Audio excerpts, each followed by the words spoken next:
Call to order the, where are we? The Village of Westmont Planning and Zoning Commission regular meeting of Wednesday, January 11th, 2023. You have a roll call, please. Commissioner Lavoy. Here. Commissioner Thomas. Here. Commissioner Scales. Here. Commissioner Berry. Here. Commissioner Peterson. Here. Commissioner Van Buren is here, and Chairman Carmichael. Here. We have a quorum. We have a quorum. Everyone, please rise and join me in Pledge of Allegiance. I pledge allegiance to the flag of the United States of America and to the republic for which it stands, one nation, under God, indivisible, with liberty and justice for all. And while I have you folks standing, anyone who testifies has to be sworn in. So anyone who, please, you swear that you will tell the truth and the whole truth when you testify. Thank you. Two reminders. One, please silence your electronic devices. And secondly, that anyone who testifies has to sign in at the podium or out in the hallway with their contact information. First item is the approval of the minutes from the December 14, 2022 regular meeting. Do I have a motion to approve? Motion to approve, Scales. Second. Second, Peterson. Discussion on the issue? Seeing none, roll call, please.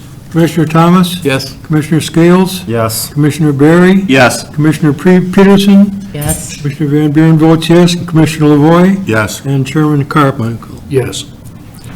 The next item is open forum. This is a unique time when anyone from the village who wishes to address the village through this forum on any issue that is not on our agenda tonight, this is your chance. Is anyone present for that? Okay, a review of our public hearing procedures. First, we have the presenter come forward, the applicant, and make his or her presentation, followed by the staff comments, and then third is the public can weigh in with questions and comments, and finally the board members. That's concluded by a vote.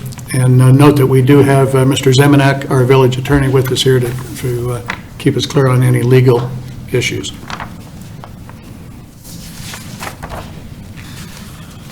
And before we get to our first item on the new business, I would like to have Commissioner Lavoy come forward for recognition. Chris has been on the board now for 5 years, and we'd like to recognize his quite competent and faithful service. Thank you. Thank you, Chair. Chris. Appreciate it very much. You bet. I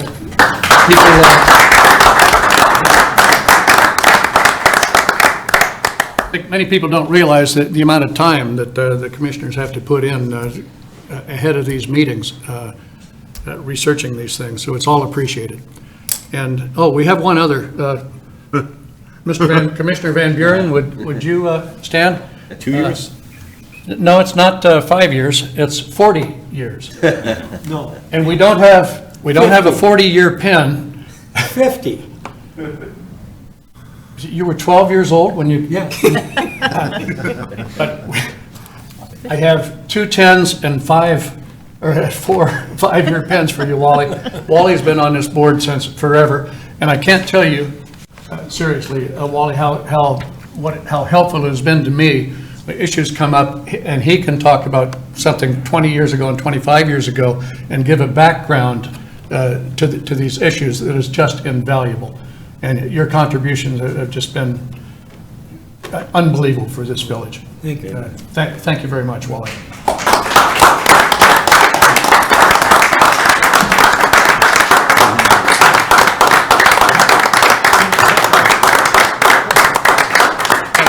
I speak also for Mayor Ron Gunter and the village board who asked me to give these presentations tonight, that it is with their wholehearted congratulations as well.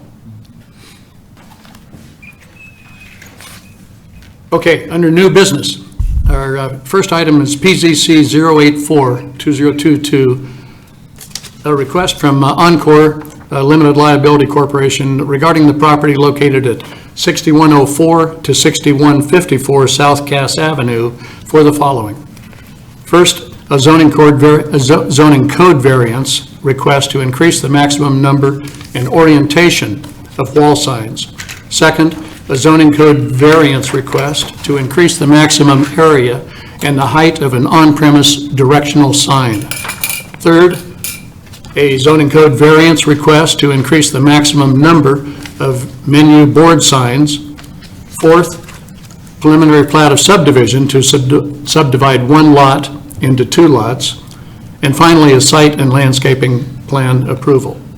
And who's here to represent Encore? Thank you, Mr. Chairman. My name is George Arnold. I'm the attorney on behalf of Encore Car Wash. Also present is Chris Kane, who's a principal, and our project engineer, Clay Shipley. As you indicated, we are seeking approval of our site plan, our landscape plan, our preliminary plan, and then 3 sign variances that you indicated to allow the development of our car wash at the southwest corner of 61st and Cass. I would like to distribute, I put together an exhibit book. You have all these exhibits already, but I put together an exhibit book form. Thank you.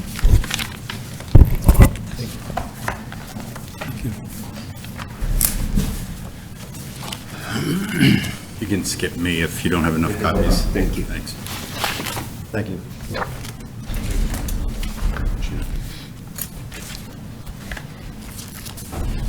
I'd like to invite Mr. Shipley up here, our project engineer, to go through the sign variances and certainly answer any questions that you have. Thank you. Thanks, George.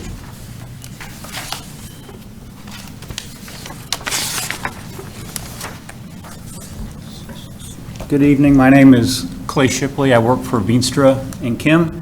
Very happy to be here this evening and represent Encore Car Wash. I'm going to step through a couple things on the screens and just some high-level stuff about the site. I know you guys all have, you have a package, and you've probably taken a look at that, and I think once I'm finished, we'll answer some questions. I'll put this in presentation mode.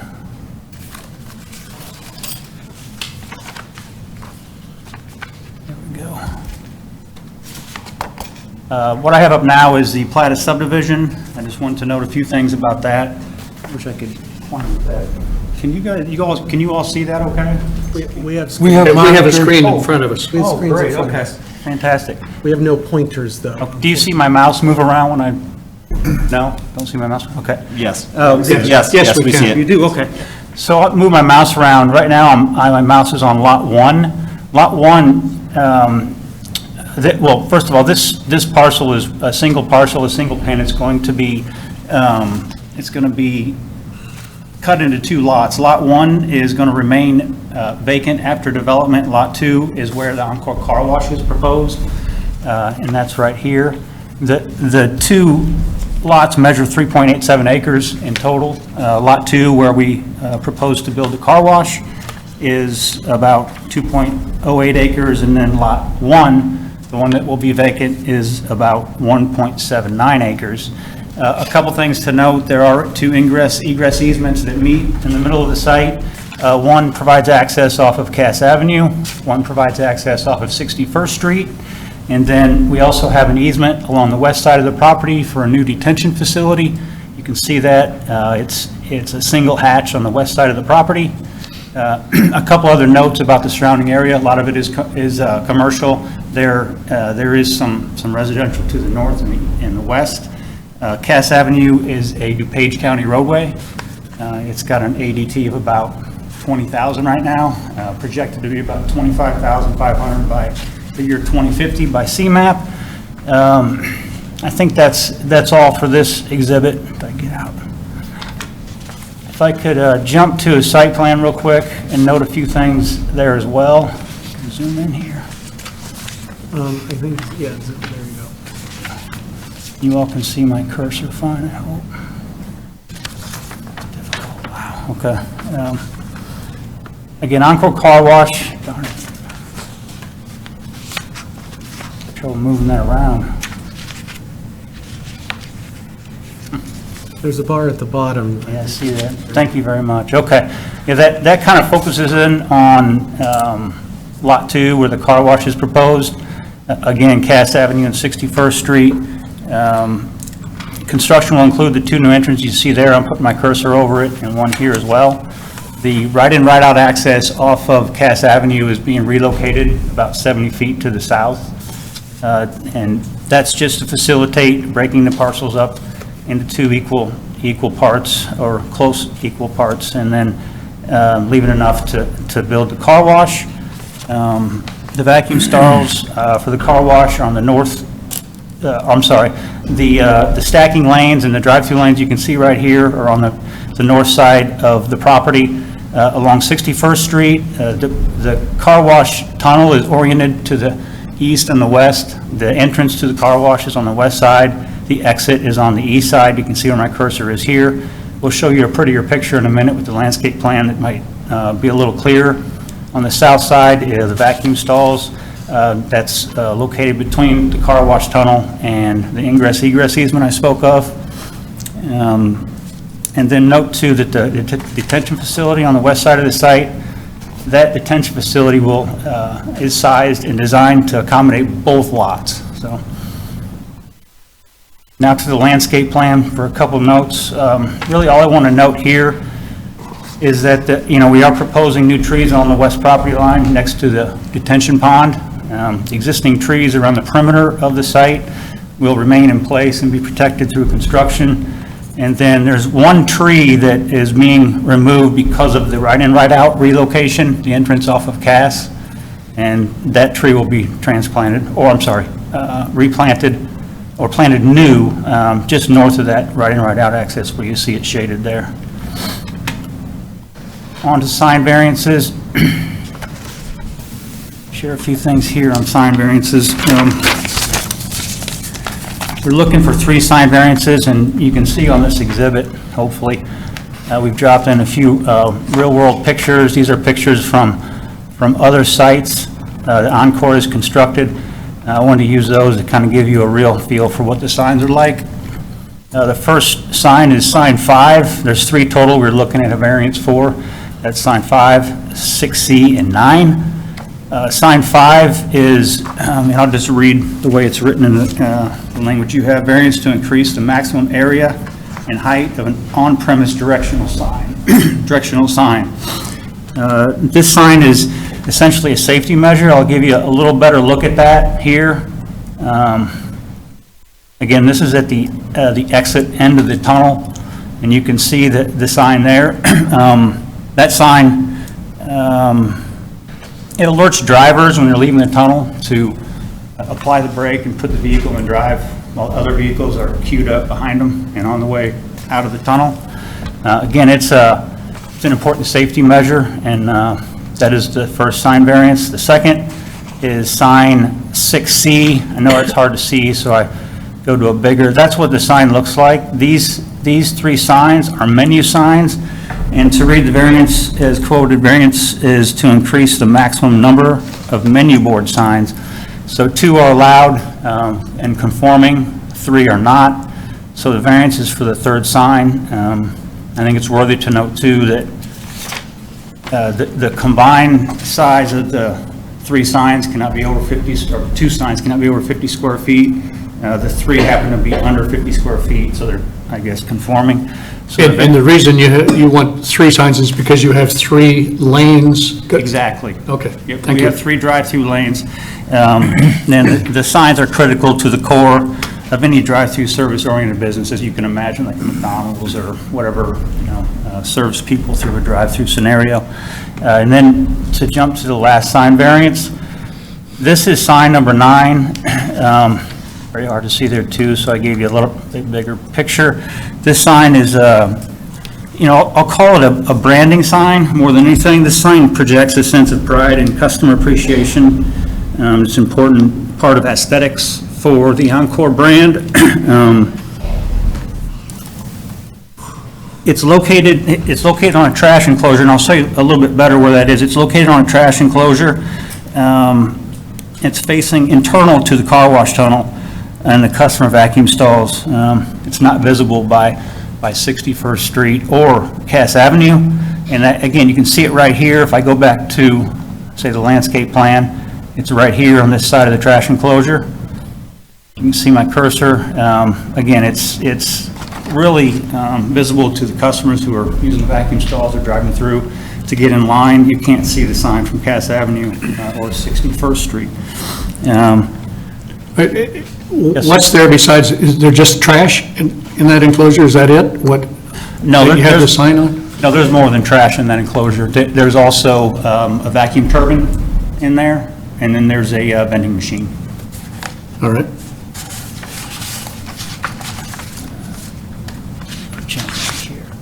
I think that concludes what I wanted to talk about this evening. Joe, I'm not really sure about the protocol as far as where we go from here. Do we answer questions now? Is that appropriate? The chair will turn it to me, and I'll fill in any blanks Okay. if there are any. All right, thank you. Thank you very much for your time. I appreciate Certainly. it. Staff, your turn. Okay, thank you, Mr. Chair. I can be a bit more flowery than the petitioner, so the first thing I'm going to lead in with, this is Westview South Shopping Center. I think everyone in the village knows this is a local eyesore that sat vacant for many, many, many years. The previous owners were difficult to work with. There were always issues with sprinklers and not wanting to install them, so no tenants could ever move in, which is kind of why it sat for so long. The petitioner purchased the property, so they are owners of the property, and they do develop car washes. However, this property was larger than they needed, so that is why the first request is a subdivision, is the property was large enough to subdivide off a second lot for a future user. The second is a site plan approval, and I'm going a little bit out of order from our agenda only because I look at this as, first, this is the development of, this is the creation of two lots, this is the development of one of the lots, and then one of those lots wants to discuss some sign variances. So that's why I'm going in this progressive manner. The way it was listed in the petition is based on where it falls in sections of code, so sign code comes before some of these other codes. So the next request is for a site plan approval. And so what I first want to talk about is use that's there. So this is in the C1 Commercial Business District. This is a permitted use. So you're familiar, we have permitted uses, special uses, and then if it's not listed, it means it's not allowed. Car washes are listed specifically as a permitted use in the zoning district. So whereas on special uses, we look at a lot of the additional conditions on impacts, sound, noise, traffic. It's not a requirement for this approval. However, the petitioner, knowing that their use is vehicle-oriented and can sometimes be noisy, went ahead and performed a traffic study and a noise study in preparation, just in case anyone had questions. So in your packets, there is a traffic study that looks at the implications, and the general consensus was that it was functioning with the access points that they were proposing, and that the impact on the adjacent intersection was nominal.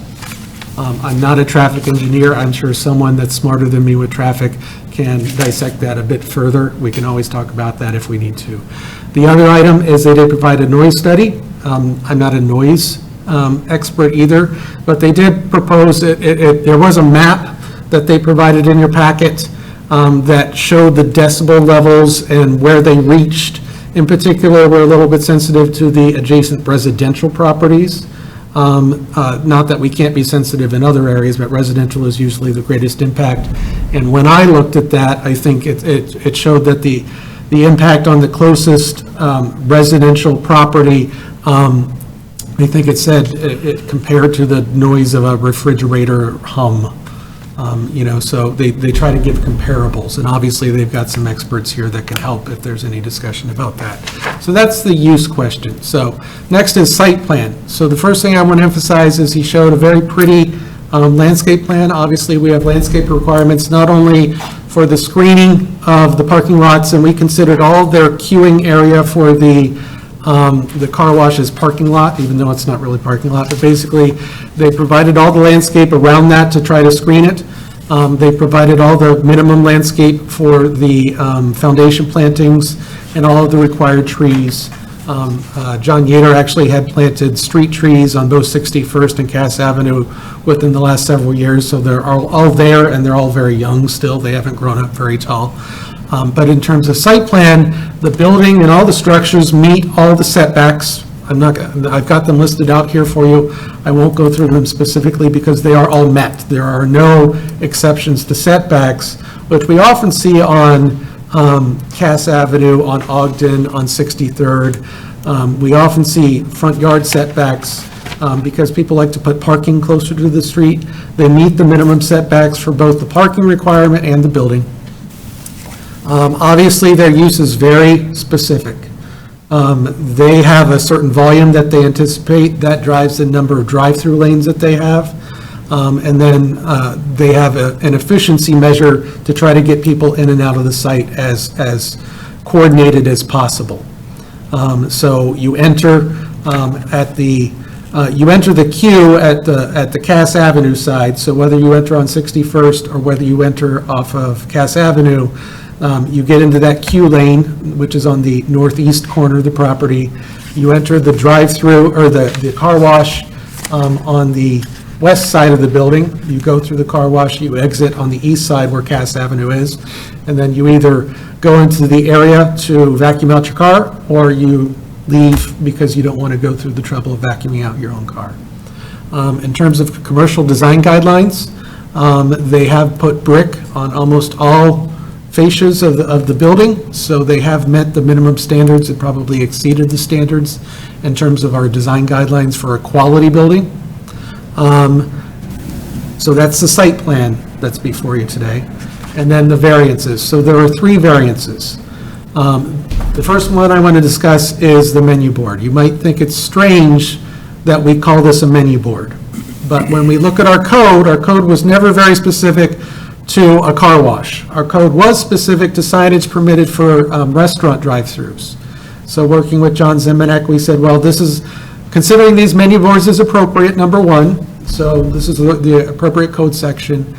And when we were talking drive-throughs, we only ever anticipated double drive-throughs. If you've ever been through McDonald's, their model now is a double drive-through. So we said, well, you could have 2 menu boards, and the total combined square footage of those menu boards can't be more than 50 square feet.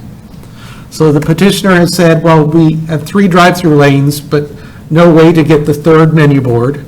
So that's their variance request. They said, however, between the 3 signs, we're still under that 50 square feet mark. So they're not excessive in size is what they are trying to express, that they're not asking for anything above the 50 square feet of 2 signs. The second sign is that sign when you exit the car wash drive-through. And they've emphasized that not only do they have to direct traffic so you take a right out of there, but you have to alert people that it's time to take your car out of neutral and put it in drive.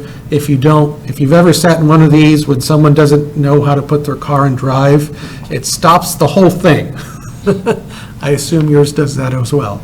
So there's a high importance to alerting people that it's time to get out of the drive-through lane. That sign does not face anyone but the person exiting the drive-through. We allow directional signs at 3 feet tall and 5 square feet. If they meet those requirements, they're exempt from they're exempt from the sign code. This is 6 feet tall, I think, and 9 square feet, so it exceeds that. That's why they asked for the variance. The 3rd variance is what they consider branding.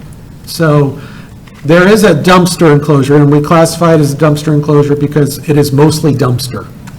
Now, there is a small element where they put some of the mechanical equipment for the vacuums in that structure as well, and then there is a little vending machine for your towels and such. So there is an active use over there. I think the picture they showed, you could see like one little glass door where the vending machine was. So there is a reason to try to attract attention to the building. They've justified that it can't be seen from Cass Avenue or 61st, that it's only seen when you're internal to the site. So it's up for discussion. if that meets the tests of the variance. But it is branding, whereas I consider the other ones a bit more of necessity, but that is only my opinion, so. As always, I can elaborate. I skipped over a lot. There's a lot to digest on a project like this. I'll briefly talk, so the other lot will be build ready. So they're not going to build on that lot 1, that south lot. So that means that project is ready to go. They would have to come to us for a site plan approval, but the detention has already been accounted for. They do have access. Obviously, it's a shared access with this property as well. And so it makes it quick and easy for someone to kind of swoop in and develop that property. And obviously, they are taking down a shopping center that has been an eyesore for quite some time. I'm always available for questions.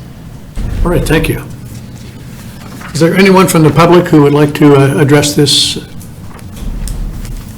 petitioner? Seeing none, let's go to the commissioners. We'll begin with Commissioner Scales. Thank you, sir. Well, first off, thanks for your interest and consideration bringing your business to Westmont. We appreciate that.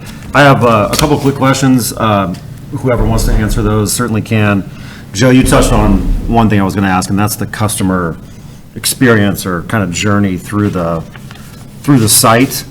So I guess a couple of questions on that.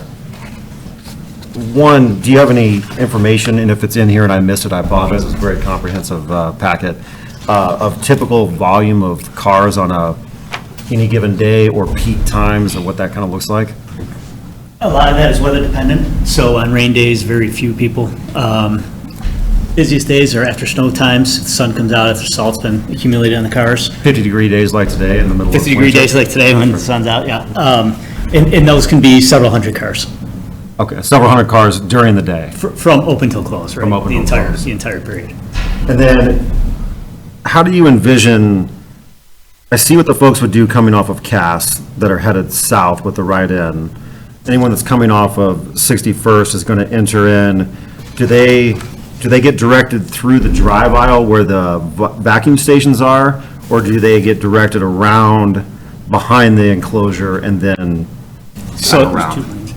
Yeah, there's 2 lanes that go through they can go either way. Either way has access, and there's signage that points that out as far as where the access points are. For the home television audience, can you, with the screen there, either the site plan or can you show the home audience, the traffic flow, If you can, both coming in from 61st Street and Cass? I'm sorry. Yeah, there are double arrows in there. You have 2-way movements everywhere. Again, this is the ingress egress of the site. If you come in here off of Cass and take the right in, right out, you could come off right in here and get in line. If you wanted to just go back, and you could do that. Vehicles leaving the tunnel, they can circulate right back out this way, going back in their car.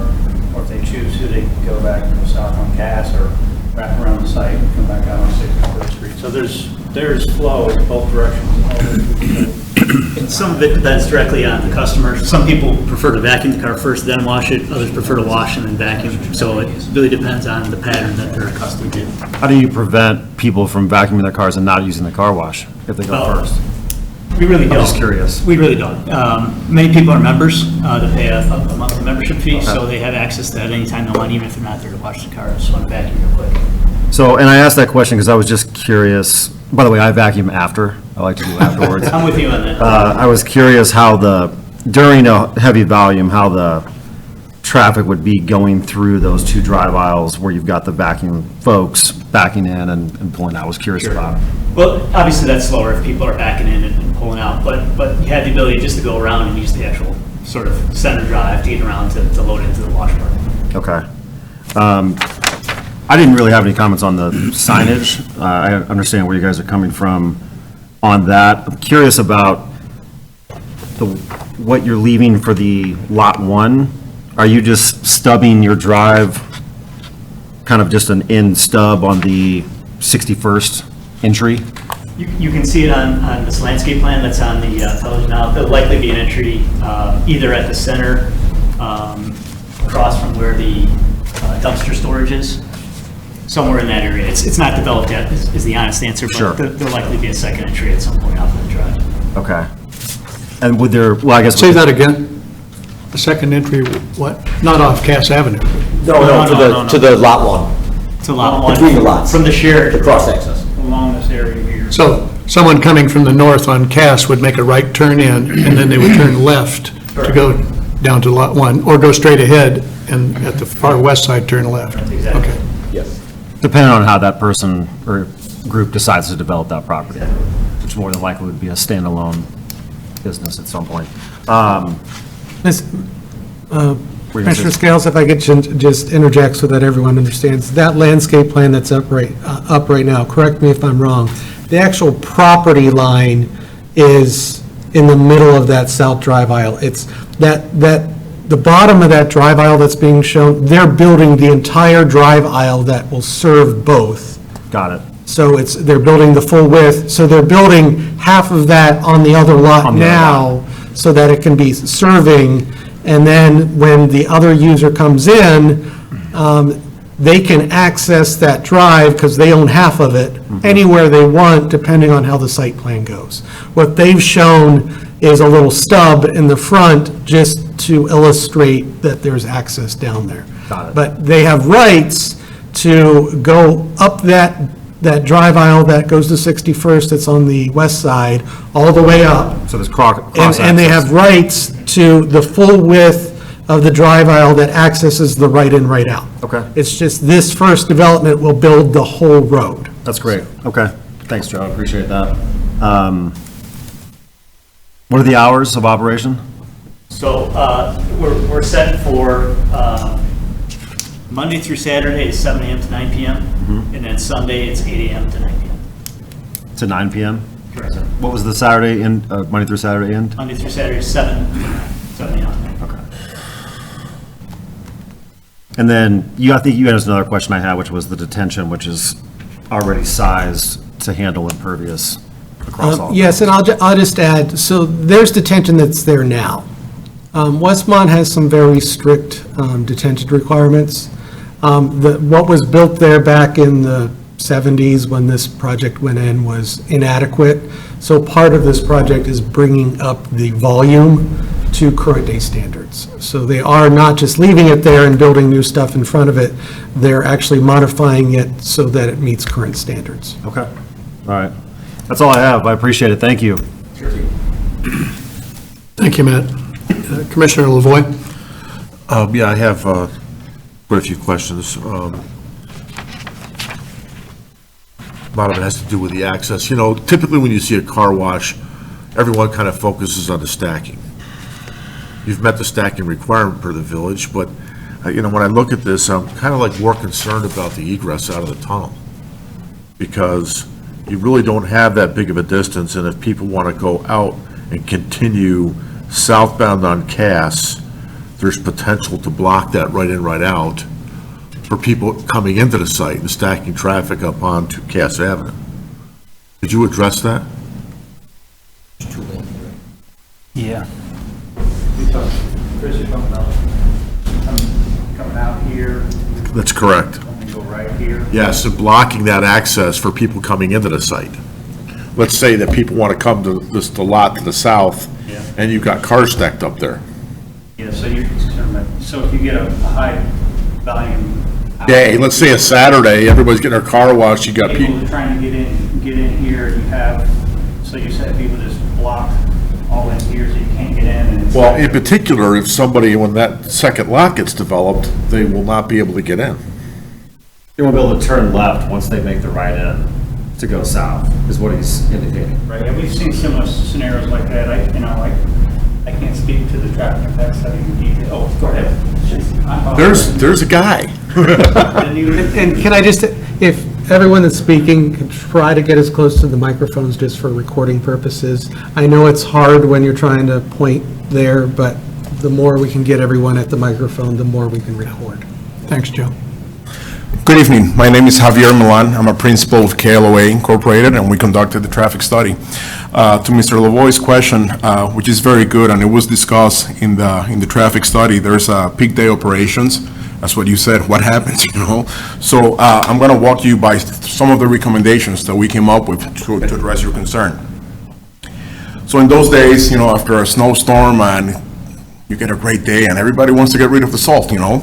So some of the recommendations was internally, the tunnel should basically be increased to the maximum that it can process, just to actually flow quicker and better.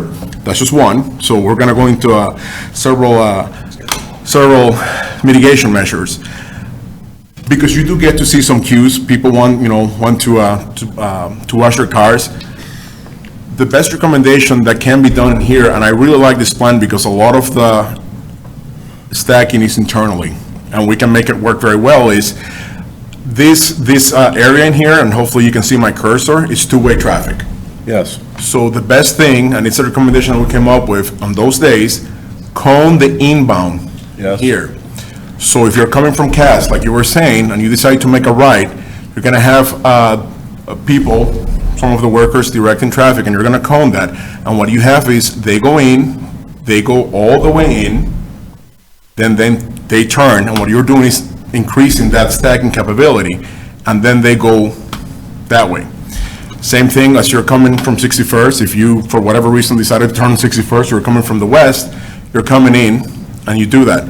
Exiting, what happens is, when you exit, you could either make a right and then go out to 61st, or you could actually cross and go in.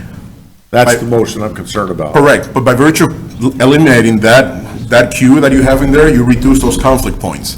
Having said that, one of the things that can be done, and again, to the best of my knowledge, and correct me if this is wrong, this is more schematic to show that there could be a cut, that parcel to the south, they could, depending on the plan, you know, when they come in, the cut could be anywhere else, you know? Yeah. So you could actually put signs, do not block intersection. Again, this is only something that happens about 12 to 15 times a year. Yeah. If you really think about it, this is based on historical data. So this is not a common occurrence that happens let's say every Saturday. Yeah. It doesn't happen. But that's how you eliminate conflict points, and you get things to move quicker and reduce those conflicts that you were talking about. I'm thinking that once you come out of that tunnel, you're gonna want to get back out of the traffic. And probably that access, that right in, right out will become primary. People are not gonna want to go all the way around the site for egress. And maybe what would help there is, like you almost got there, about putting a stop bar at your point of egress to prevent them from coming across and blocking the inbound traffic. Absolutely, and like I mentioned, the signs that says do not block intersection, that could also be added in there. One of the things is, and you know this, car washes, it's like a gas station, it's a convenience. What's easy for me to get in and out, you know? It's like, some people do it as a trip, some people do it on my way to work from home. There's a car wash, it's open, I'm gonna go. So the right turn movement is gonna be convenient for those that just want to continue to the right, because they were just going in that direction. But then, if you're exiting and you see, let's say, a car or two cars stopped in there, you have the option of another way of getting out of there, and that's what I like with the plan. Sometimes you get only the option of that access, and it's like, well, you really can't do anything else but just waiting there. So, There's only one problem with that scenario. yeah. You and I are not driving. No, I get it, but I'm just trying to say that you have that option. Some plans that you see, there's no options to I get get out. it. That's it, you know? Okay, have you approached the county at all, county DOT with this plan? Yeah, I can do that. Yeah, we've submitted apologize. Yes, sir, we've submitted a highway application permit to the county. I checked on its status today, and it's still under review. It's been in there since about the third week in November. They're stacked up, as you might imagine, and I hope to hear something soon. Okay. Commissioner Lavoy, can I ask a question that kind of piggybacks on your question while the traffic engineer's here? Sure.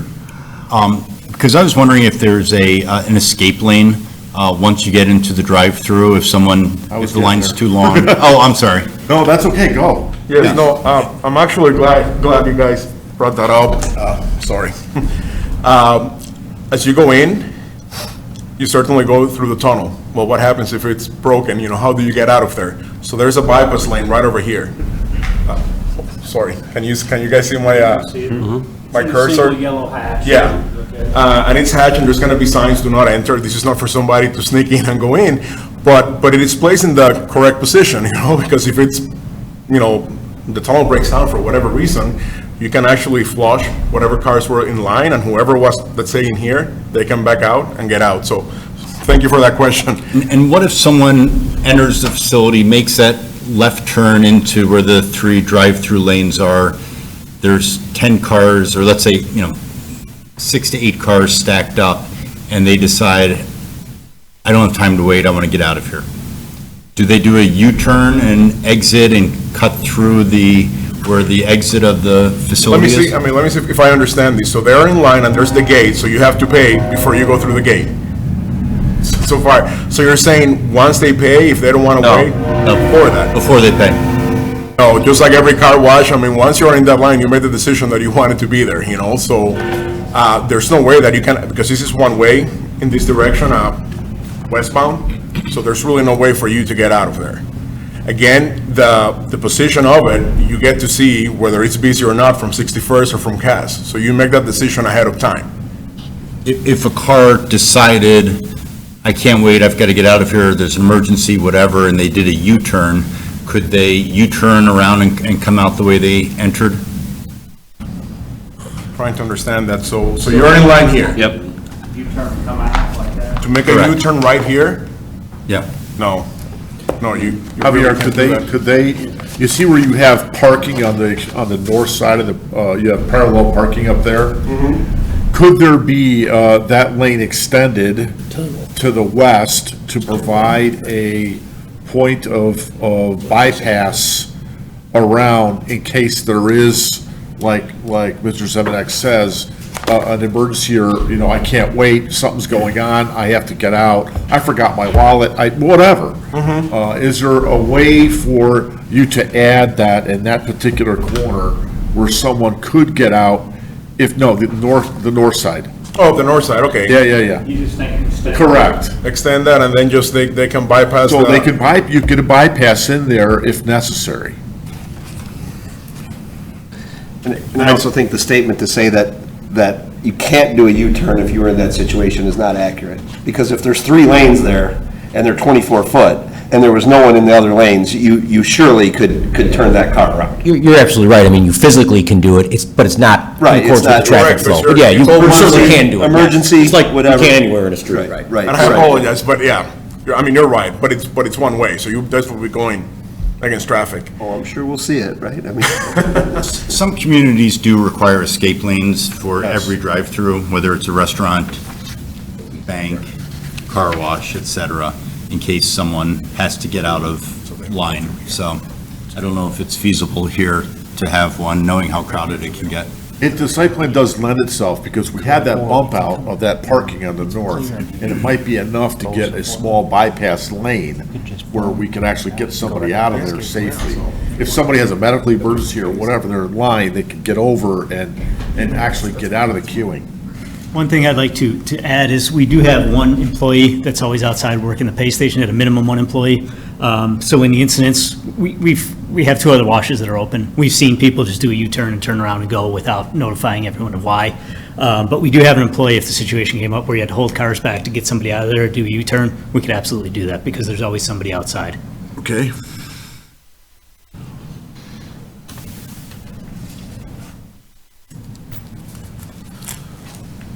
Looks like there's, when I went to visit the site, I waited a long time to turn northbound on Cass off of 61st.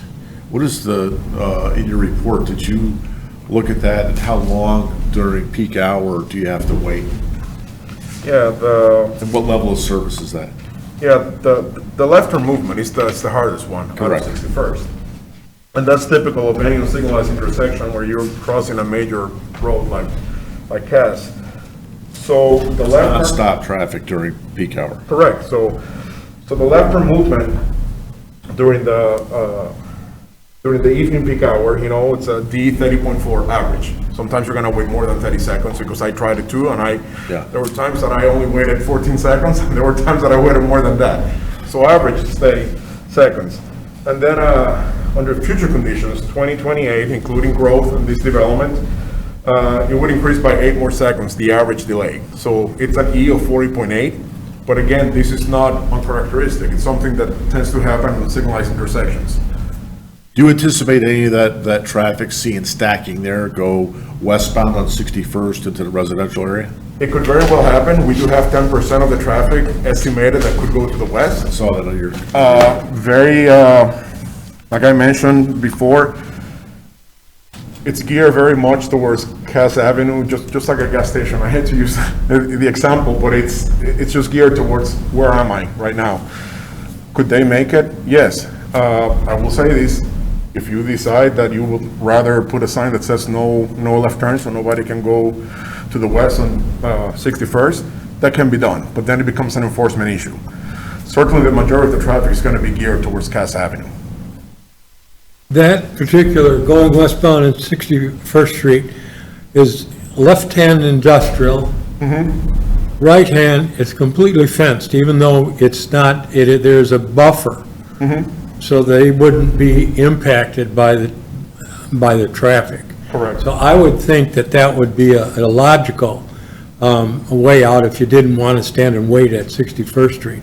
Head over to the four-way stop on Williams, back south or north to 59th or south to 63rd. You have a light both to get back into traffic. So I wouldn't want to eliminate that capability.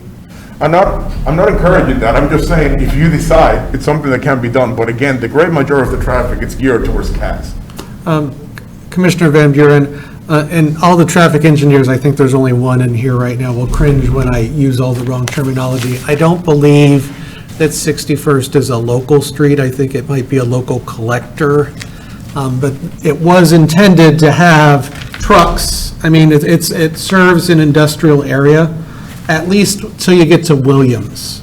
And so, yes, I do believe that the savvy Westmont resident that knows it's easier to turn left and go out to the traffic light on Williams to get where they need to go will probably be doing that. But I don't think it's a local street that was intended only for residential traffic. Are you making fun of me? yes. You were talking about me, I know you were, Jess. Here we are. Okay, I don't necessarily see, Javier, I don't see that as necessarily a bad thing, that if you go left. I really don't. I'm really would like to see you put a stop bar there. I don't want to see that access blocked, because I look at that site plan, and without the access to the south, the full access on Cass, that's going to be tough for Westmont to actually develop with that limited access. You said full access on Cass? I'm sorry, I gotta. Well, limited access, period. Yeah, so it's gonna be You a got way your right out. right It's not out, then you full. have to go along the service drive along the west. Are you talking about a stop sign, or like a stop bar and sign right? Right So here? the cars they really, yes. Yeah, Yeah, I see it. It might be worthy to know, we did a similar thing in Plainfield, and that was an IDOT permit review. It caught a lot of attention for the same reason you're bringing it up, They don't want to stack cars up on the county road. and it's worked fantastic. But if it's something you want to take a look at, I mean, I could find some pictures of something, but I think your concern is with. yeah, absolutely. It's brought up a concern for me now too. So it's almost like, my question would be, why not just eliminate when they came out of there, they'd have to go back by the vacuums? Why not just have it an in only?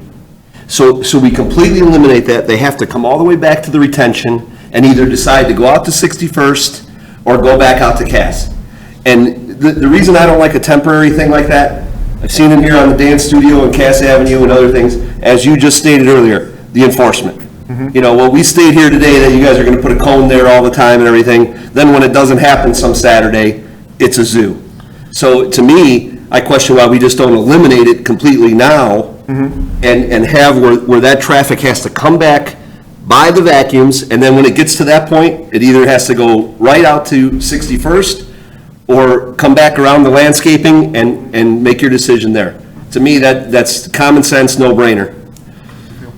Sorry, Mr. LaJoy, I didn't mean to, it just seemed like that I was going to have the same concern after you pointed out to me, so I apologize for that.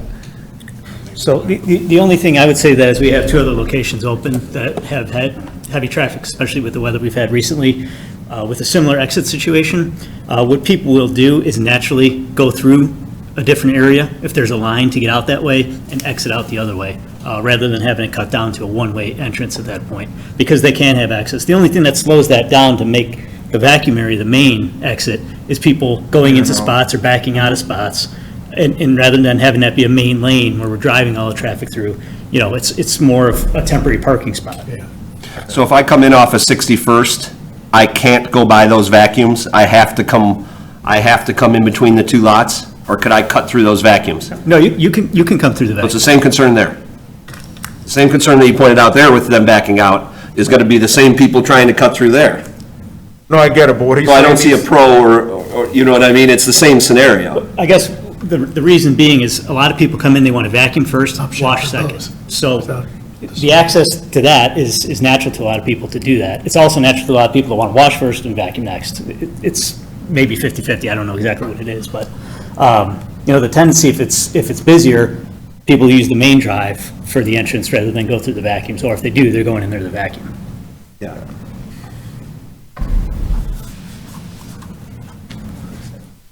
I'm sorry, Mr. Joy. That's okay. So those concerns are out there. I mean, I'm not here to fix the problems, I'm just here to point them out. I see that conflict at that intersection impeding really future development on the southerly lot.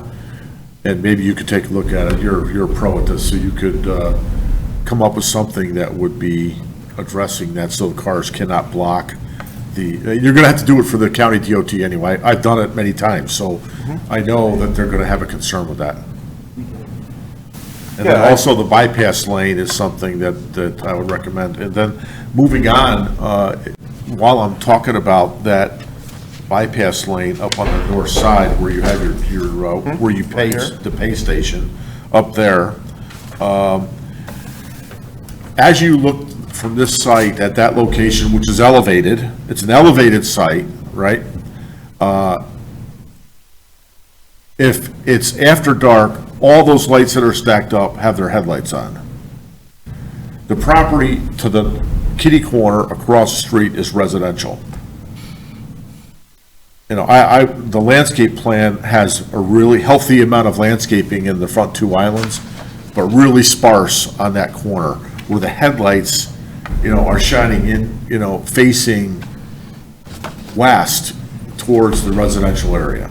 Is there something that you can do either by, like a physical, like a fence or something that you could block the headlights from all those cars facing to the west with a house literally right kitty corner of that point of egress?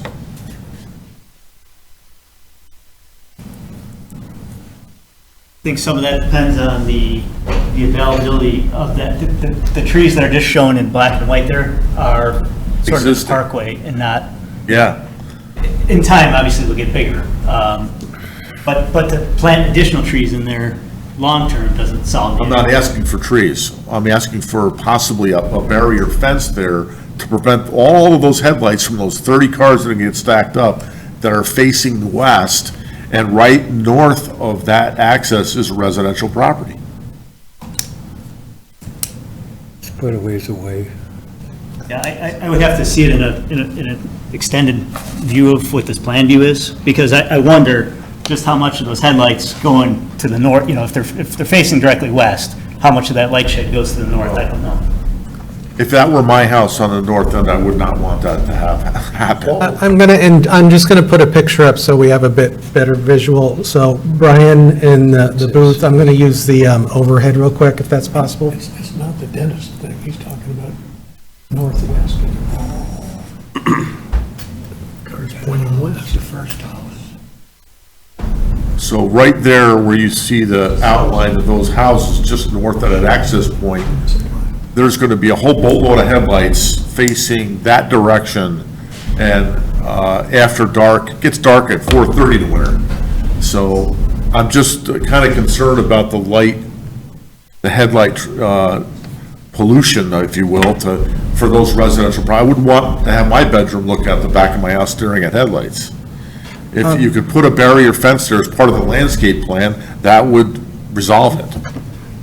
Just for everyone on the commission, so where Commissioner Lavoie is speaking, the residences or those townhomes to the north where you see that little green patch, I believe there is a 6-foot fence around that property. There is, but the houses sit yeah. much higher than that fence. Yes. But there is a fence. I don't know if it's an effective fence. It's not. If you look at the street view on that, the houses, the finished floor of the first floor is higher than that fence. So I'm just saying that if you're eating your dinner, you're looking out at 50 cars, or 20 cars anyway, of, headlights when it's dark out. We understand the concern, and we're certainly willing to work with staff and see if we can do a barrier Perfect. fence. That's what I want to hear. Yeah, I mean, we do, we understand. so. And a potential solution that I see, if you authorize us to, and maybe it's just a fence, but Brian, if you can put back up, okay. I could see that, you see that small row of green bushes after you get through the pay area. I could see some sort of decorative low fence there that we could put in the landscape. Not to be that high. That would meet the conditions of code. Yeah. That will break it up. John Zemnak can correct me if I'm wrong. I believe we can add a fence without an amendment to the site plan. The site plan would have to be amended to show the fence, because one of the conditions will be that that fence is maintained, repaired, replaced as necessary. But I don't think for something like that, they'd have to come back to this body. It can go to the village board showing that fence. Okay. Yeah, I think, I just want to point this stuff out, and you can resolve it with staff and Javier, these recommendations here. I think you'll address them. I mean, you know what to do here, and the county's going to dictate it anyway, so, on the restriction on that south entry. I noticed that you have light shown on the site plan, but I didn't see a photometric. You're going to meet all the photometric requirements? Yes, we completed a photometric plan, staff reviewed it, and it, to my knowledge, meets all the requirements. Okay. Back to you, Javier. I have one other question, because we all jumped around here. Did you look at the gap between 59th Street and 63rd on Cass? What kind of gap do we have at peak hour? Are you talking about gaps in the vehicles? No, we didn't do a gap study. But I will say this, just like you did, I was out there trying to make the left out, and sometimes I made it no problem, sometimes I had to wait, I'll say it. The analysis, and I mentioned to you, it just shows a level service E for the left out. But unfortunately, it doesn't take into account the gaps that are created by the two signals, the one to the north, I'm sorry, I forgot now the street name. I looked at it pretty extensively, so I know what you're saying. And the one to the south. So what we're presenting to you in the traffic study is the worst case scenario. And like I mentioned, it's an average delay. It doesn't mean that every vehicle will experience that delay. Sometimes you experience less, sometimes you will experience that. So again, it doesn't take into account those gaps that are created by the two signals, the one to the north and the one to the south. Okay. Since you included in your package, I will make a comment on the building. Tell me about the water tower. I thought that to be kind of odd. It's more of kind of our brand. It's not, it doesn't hold water. It's strictly ornamental. It's strictly ornamental. You're not going to put anything on it, are you? No, no, Okay. It's just part of the building. part of the building. Does it mean anything? It's part of our brand, part of our destinations, all feature a water tower. Okay, so you see the water tower. That's the car wash I usually go to. Yeah. Okay.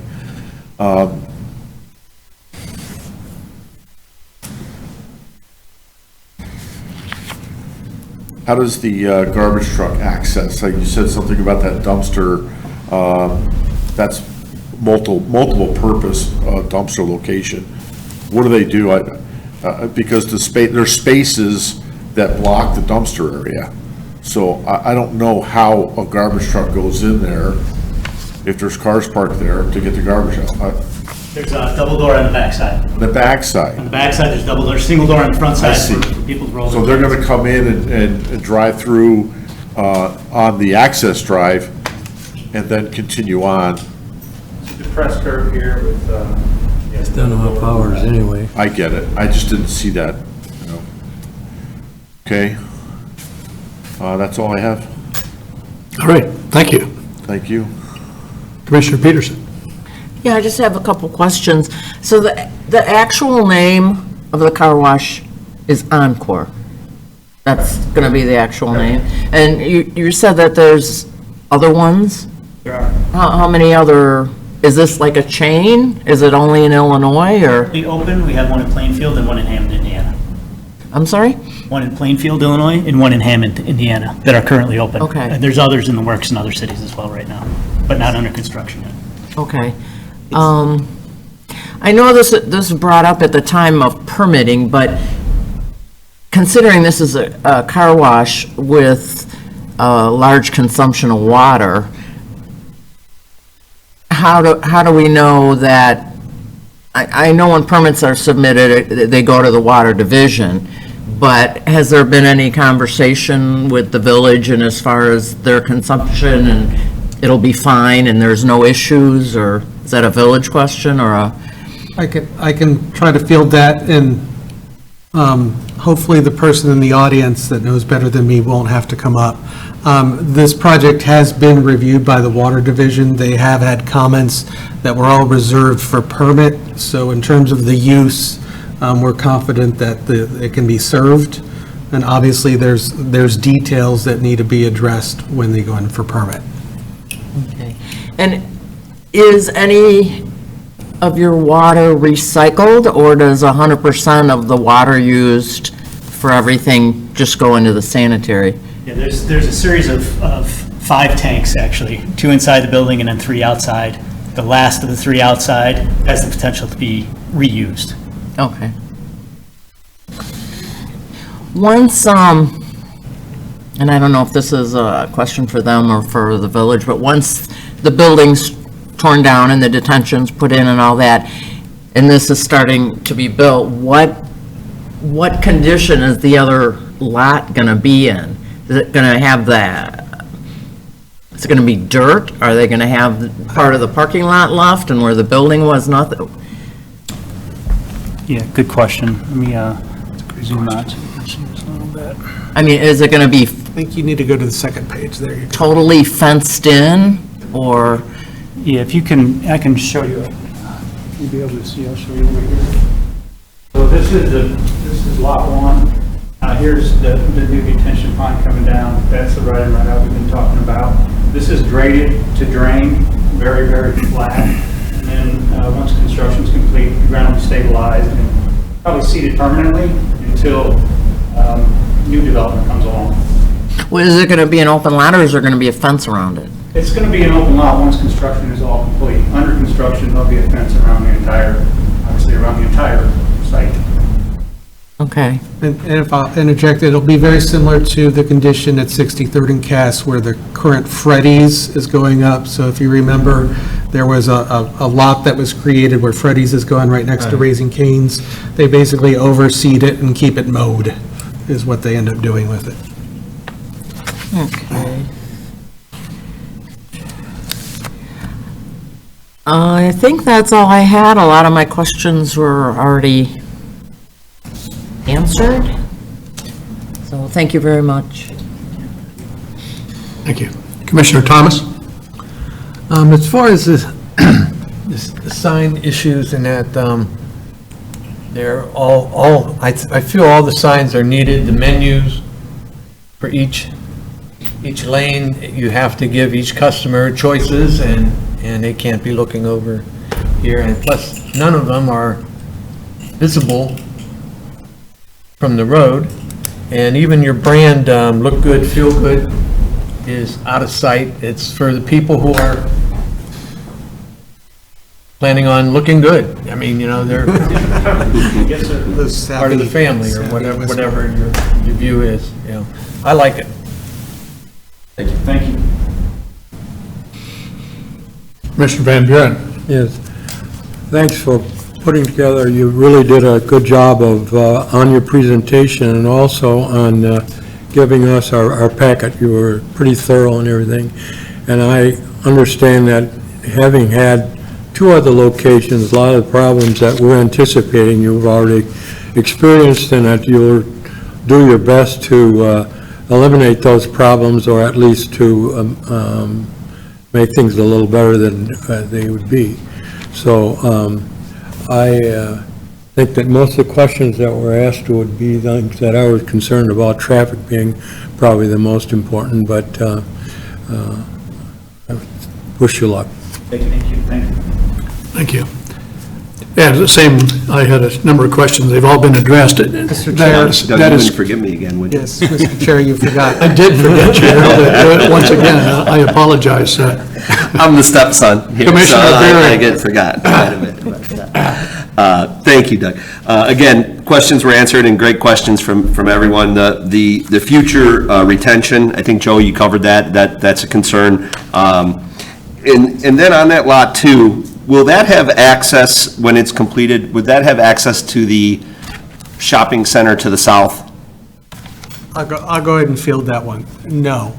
So only as a little history is when 63rd and Cass came in with its initial plan, we always wanted cross-access there. And if you remember, the original plan had that multi-tenant building further to the south, closer to the Italian restaurant.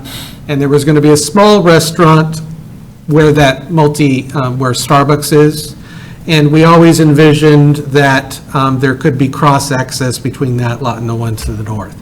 When 63rd and Cass was changed with a drive-through through there, and then Amazon obviously built, and they have a lot of constraints on the back access through there. The first thing we asked the petitioner to do when they came to us and said, see if you can get cross-access. And they approached the owners, and the owners said, we can't do it. Part of it was the negotiation with their tenants, and I don't know if you've ever noticed, but in extremes, that Starbucks can back up onto Cass. And the introduction of another access point would disrupt that and exacerbate the problem.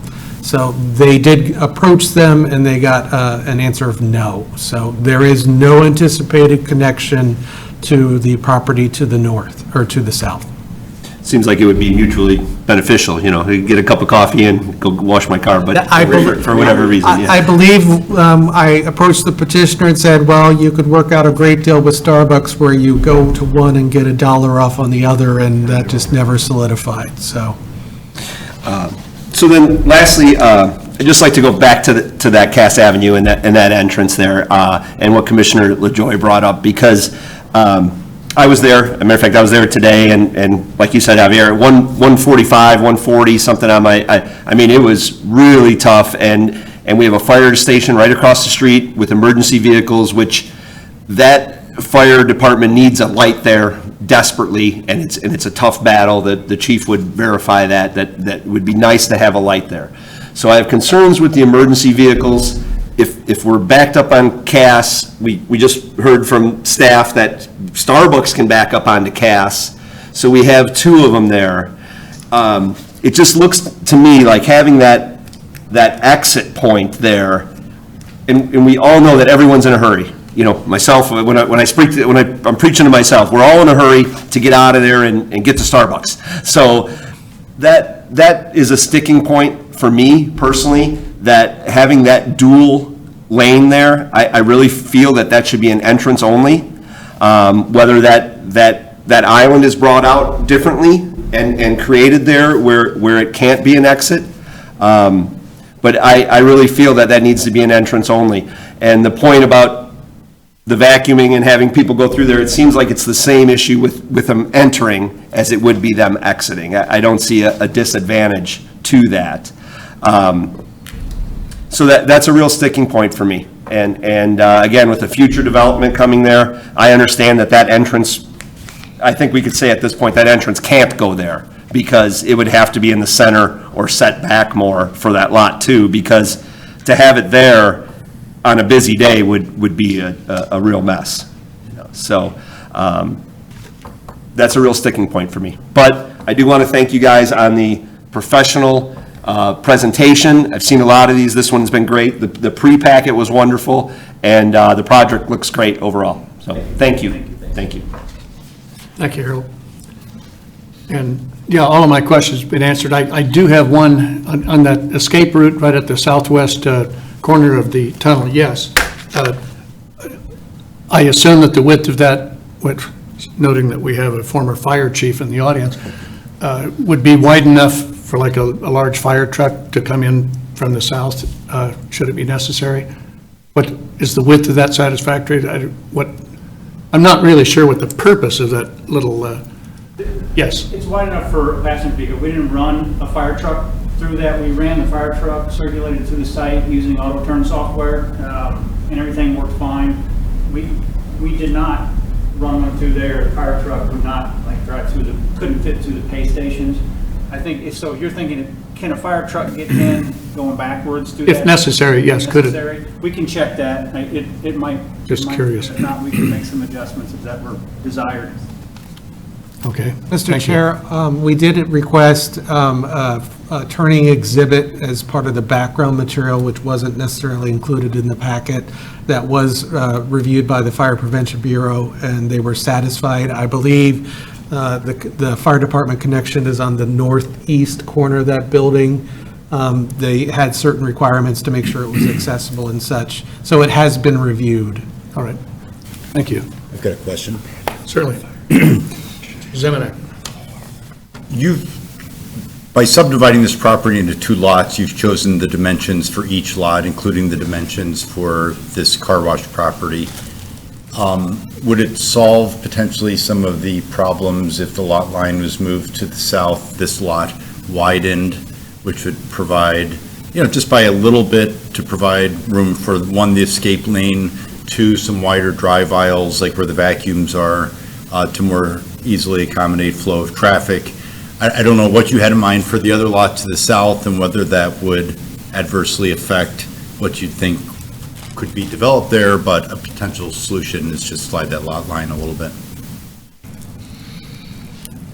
Yeah, certainly something we could look at. I mean, I know the idea is to make the lot to the south viable, obviously, but like you said, but it's certainly something we can look at, and if it makes sense, looking at it with staff and based on the comments you made, certainly something we could look at, so. Can I follow on to that? Is it your intention to hold the lot, or are you going to get it subdivided and then sell the lot? There's probably an option for both, but initially we're looking to get it subdivided and put the lot up for sale. Okay. All right, well, I think the concern of everyone on the board here is that, 20 years from now, people don't say, what were we thinking when we approved this nightmare, on Cass Avenue there with one entrance into those 2 lots. And so obviously it's in everyone's interest to make this right and now. So, anybody else have anything else? If not, Well, just to say procedurally, you do have the option to postpone this item, postpone the public hearing, have them come back if they think that there are changes that are significant enough that they can make that you guys would like to see. They run the risk if they go to the village board and hear about some of the concerns that were raised, even if it's with a positive recommendation, they could send it back to you guys on their own accord. Or you can feel like your concerns were voiced and hopefully they'll work on this and send it up to the village board and some tweaks can be made to address your concerns before the village board. Mr. Zemanek, if tweaks are to be made, do they need to amend the motion to allow staff to make changes with them before it goes to the board, or can they just vote on the plan as it is? Like, do they need to authorize, so if I take forward a site plan with changes, does the motion need to be amended to allow that? It can't hurt, right? Okay. Yeah. If you're inclined to let staff work on some of the logistical issues with ingress, egress, and traffic flow, you can certainly clarify that in your motion. Harold, what do you think? Well, if I'm the only one who has an issue with it, it's moot point. You know, if there was a consensus here that everyone said, hey, we need to do something with that, whether it's a gate or whether we need to change that island, well, then we would have it. If it's just me, well, then I'm just yelling in the wind. So, I mean, it would more so be if the commission has a consensus on that we need to do something about that exit, or again, if it's just me, well, then, hell, you guys got the votes, don't worry about it. You know what I mean? So. Is there any reality to what you brought up, that the county would have feedback that might dictate some site plan changes? There's a very good chance, yes, that they'll comment on that very thing. Matter of fact, I expect it, but we don't have the review yet, so. And do they, forgive my ignorance here, does the county have purview over site plan approval as it relates to what we would approve as well? Or do they have influence over that?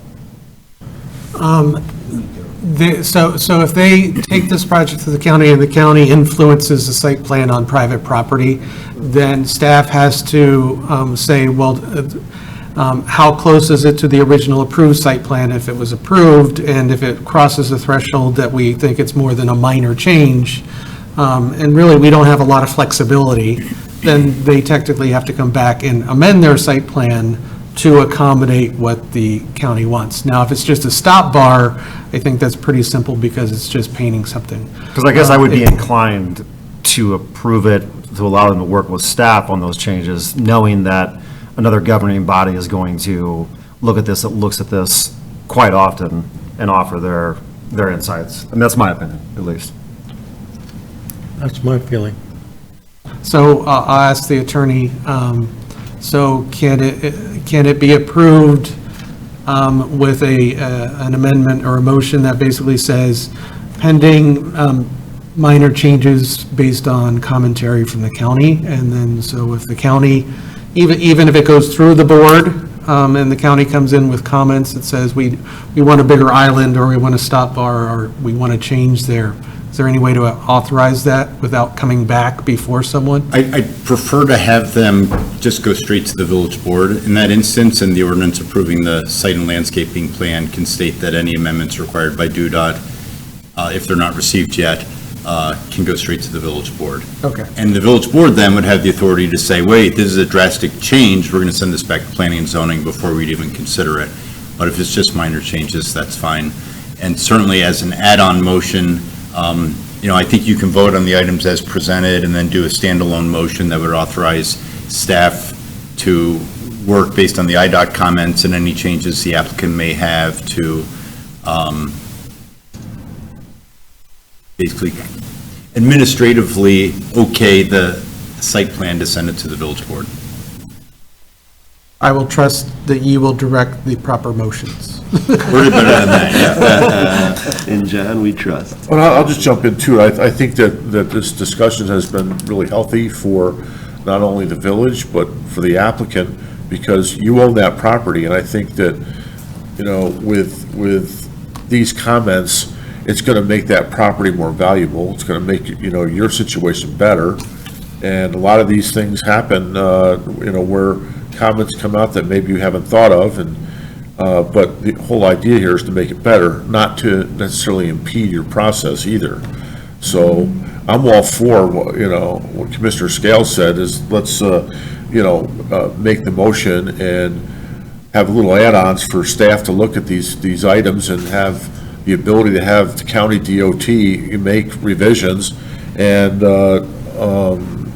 we have a very competent staff here. I think that we can do it that way. But I think the big thing is the bypass lane, the entrance improvements, and, even that fence would be a big thing for me, because I just would not want to be looking at all those headlights after dark.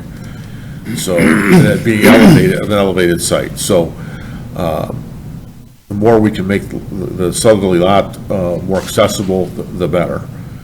So, the more we can make traffic circulate better. I think those recommendations are good ones. If I may interject with just a question,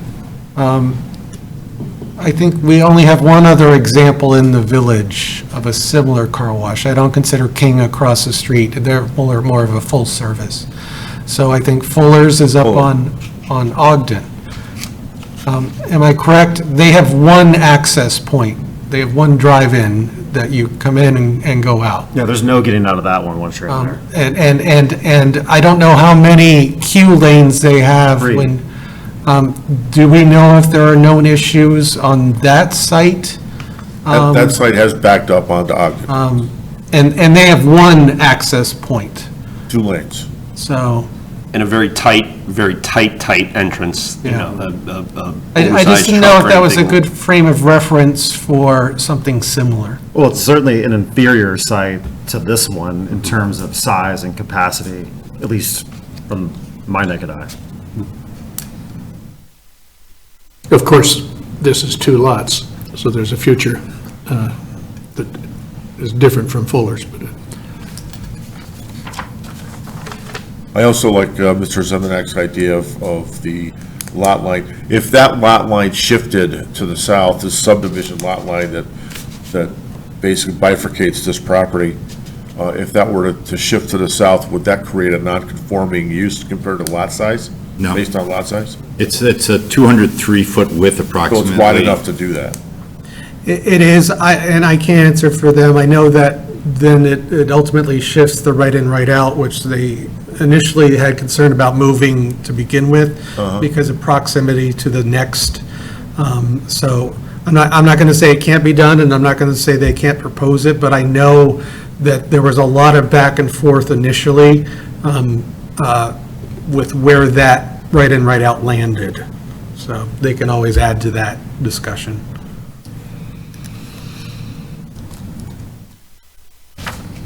okay.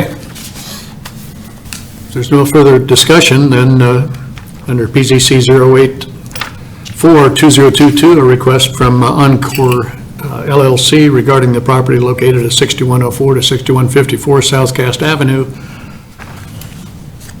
Chair would entertain a motion to approve A, zoning code variance request to increase the maximum number and orientation of wall signs. So moved. Thomas? Second, Scales. Have motion and second. Discussion? Seeing none, roll call, please. Commissioner Scales? Yes. Commissioner Berry? yes. Commissioner Peterson? Yes. Commissioner Van Buren votes yes. Commissioner Lavoy? Yes. Commissioner Thomas? Yes. And Chairman Carmichael. Yes. And paragraph B, zoning code variance request to increase the maximum area and height of an on-premise directional sign. So move, Scales. Second, Barry. Motion Scales, second Barry. Discussion? Seeing none, roll call, please. Commissioner Berry? Yes. Commissioner Peterson? Yes. Commissioner Van Buren votes yes. Commissioner Lavoy? Yes. Commissioner Thomas? Yes. Commissioner Scales? Yes. And Chairman Carmichael. Yes. Paragraph C, zoning code variance request to increase the maximum number of menu board signs. Motion, Scales. Second. Thomas? Have motion Scales, second Thomas. Discussion? Seeing none, roll call. Commissioner Peterson?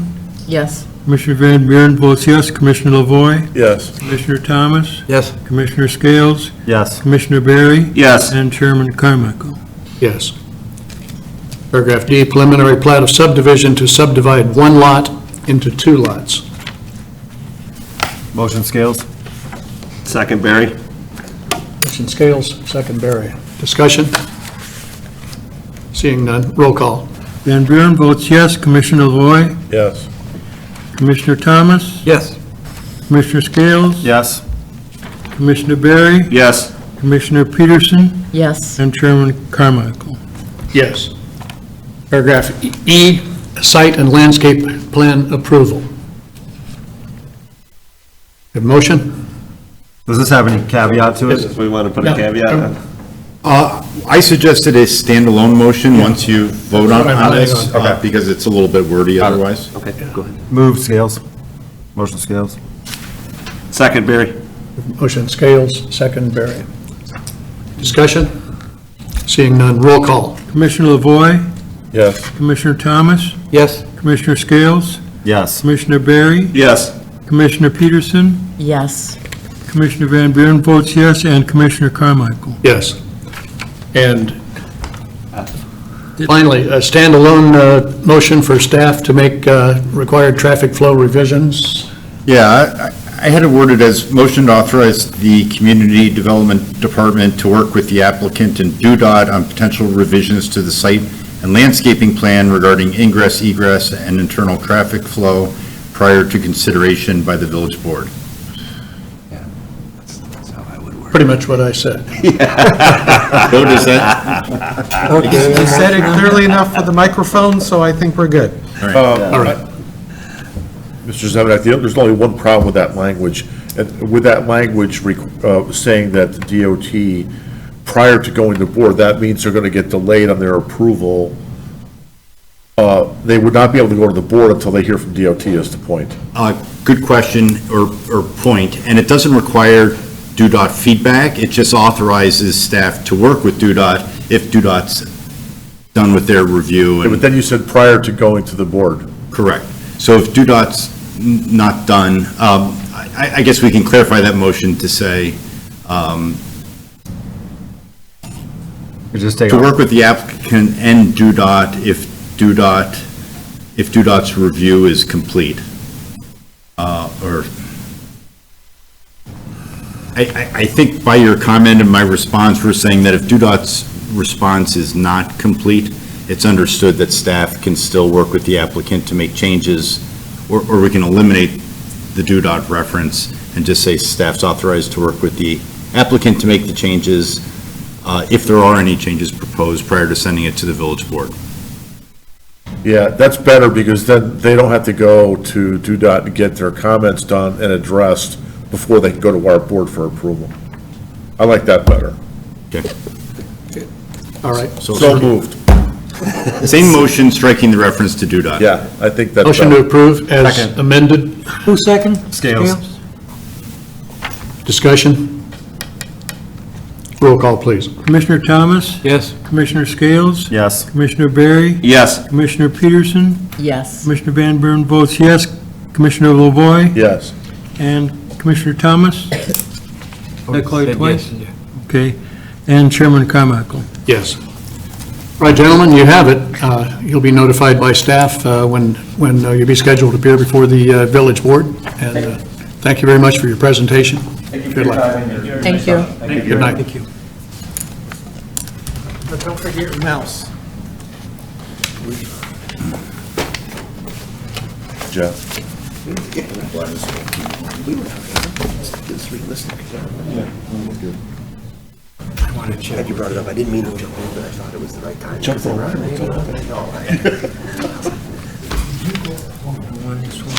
Oh, yes, it's, yeah. Because then we help each other, you know. Yeah. I actually like it better that way. Yeah. So, you know, Harold. Yeah.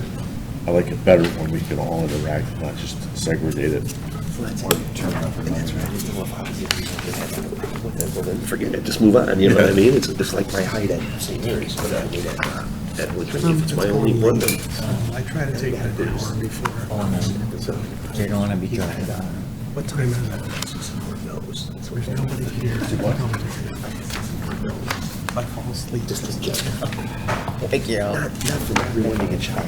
Just I think so. Not everything's just a rubber stamp, I guess. Well, I'm all over that. Oh yeah, right. No, I mean They like it? Okay, next item. they get through this stuff. I'm usually the one that's all over. Under PZC 118-2022, a request from the Village of Westmont and Westmont Community School District 201 regarding the property located at 909 Oakwood Avenue, Oakwood Drive in Westmont, for the following. We have 5 items. First is a special use permit request for a utility, public, and government use in the R3 Single Family Detached Residential District. B, a zoning code variance request to increase the maximum allowable height of an open fence. C, zoning code variance request to reduce the minimum access width required for a lot which does not face a public street. D, a zoning code variance request to increase the maximum allowable height of a residential, non-residential structure in the R3 Single Family Detached Residential District. And finally, a preliminary plat of subdivision to subdivide one lot into 2 lots. Who would represent on this? Good evening. Good evening. Good evening. My name is Amy Reese. I'm the Public Works Director for the Village of Westmont, and I'm here tonight to talk to you about some variances that we are requesting to construct an elevated water storage tank at this property at 909 Oakwood Drive. Just a location map to help you orient where this is. This is on the site of the Westmont High School, and it will be on the site of some tennis courts that are located in the northeast corner of the site. The tennis courts have not been in use for many years. They're in a state of disrepair, and the school district has agreed to sell this property to the Village of Westmont for the purposes of a elevated water storage tank.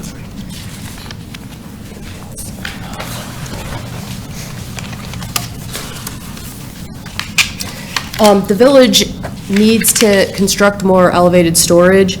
The state statute requires us to have 1 average day demand of elevated storage and 2.5 times average day demand of total storage, since we're on Lake Michigan water.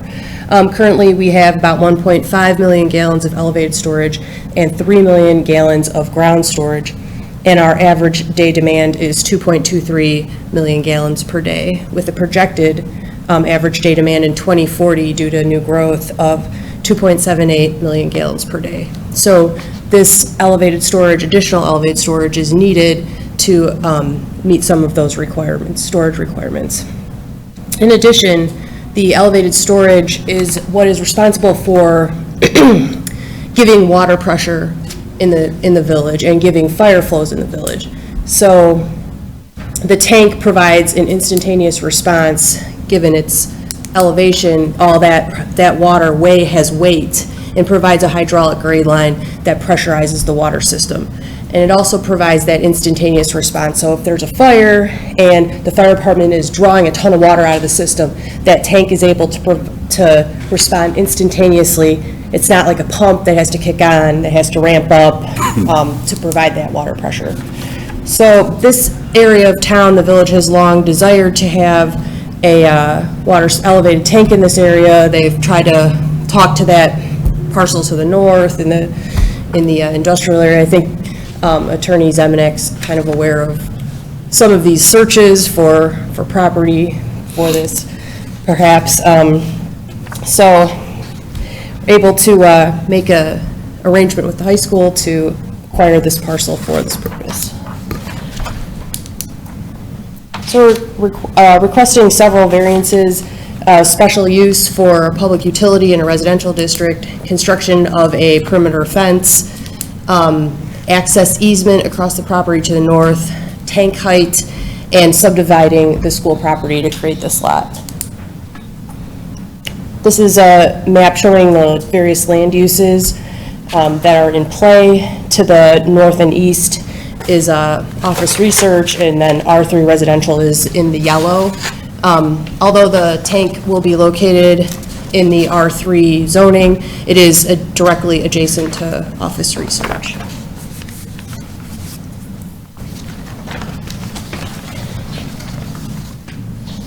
We would also request a variance to the fence requirement to construct an 8-foot tall perimeter fence. We're required by America's Water Infrastructure Act to perform a risk and resilience study, which examined physical security around various water sites, and that RRA recommended I think it's an 8-foot tall fence with the last 1 foot being barbed wire. That's not something that we felt was appropriate here. So we are proposing an 8-foot tall security fence with mini mesh to discourage climbing. You can't get your foot in there. It's too small, the little holes. There's kind of an illustration there. And an open design so that when the police or others are near the site, they can make sure that there's nobody inside the fence that's not supposed to be there. Next, we are also requesting to use a 15-foot wide access easement across the property to the north. You can kind of see the aerial photo. The tennis courts is our lot that we're talking about tonight, and that driveway coming down is approximately where the easement is located, the access easement. And then there's like a little gap of about 10 feet, and then there's a water main easement where there's a water main constructed currently.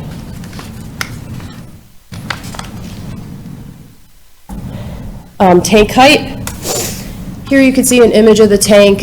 There's the water level inside the tank, and then there's also some appurtenances on the outside. So there's a painter's rail, FAA lighting on top of the tank that's required, and some different appurtenances like that will have a total height of 149.5 feet. And then there's also a rendering of what the outside could look like. It's not finalized, but on one side it will have the Village of Westmont's logo. On the other side, per an arrangement with the high school, it will depict an image of the high school, either the mascot or their name.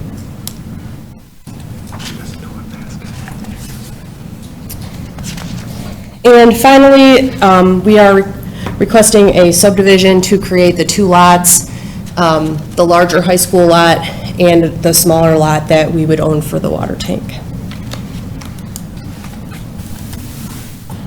And that concludes my presentation, so if anybody has any questions, I'd be happy to answer them. Thank you. Staff, comments, please. Thank you, Mr. Chair. So there's several requests for what on the surface is a fairly simple project. So as the Public Works Director has explained, they have a need to install a water tower.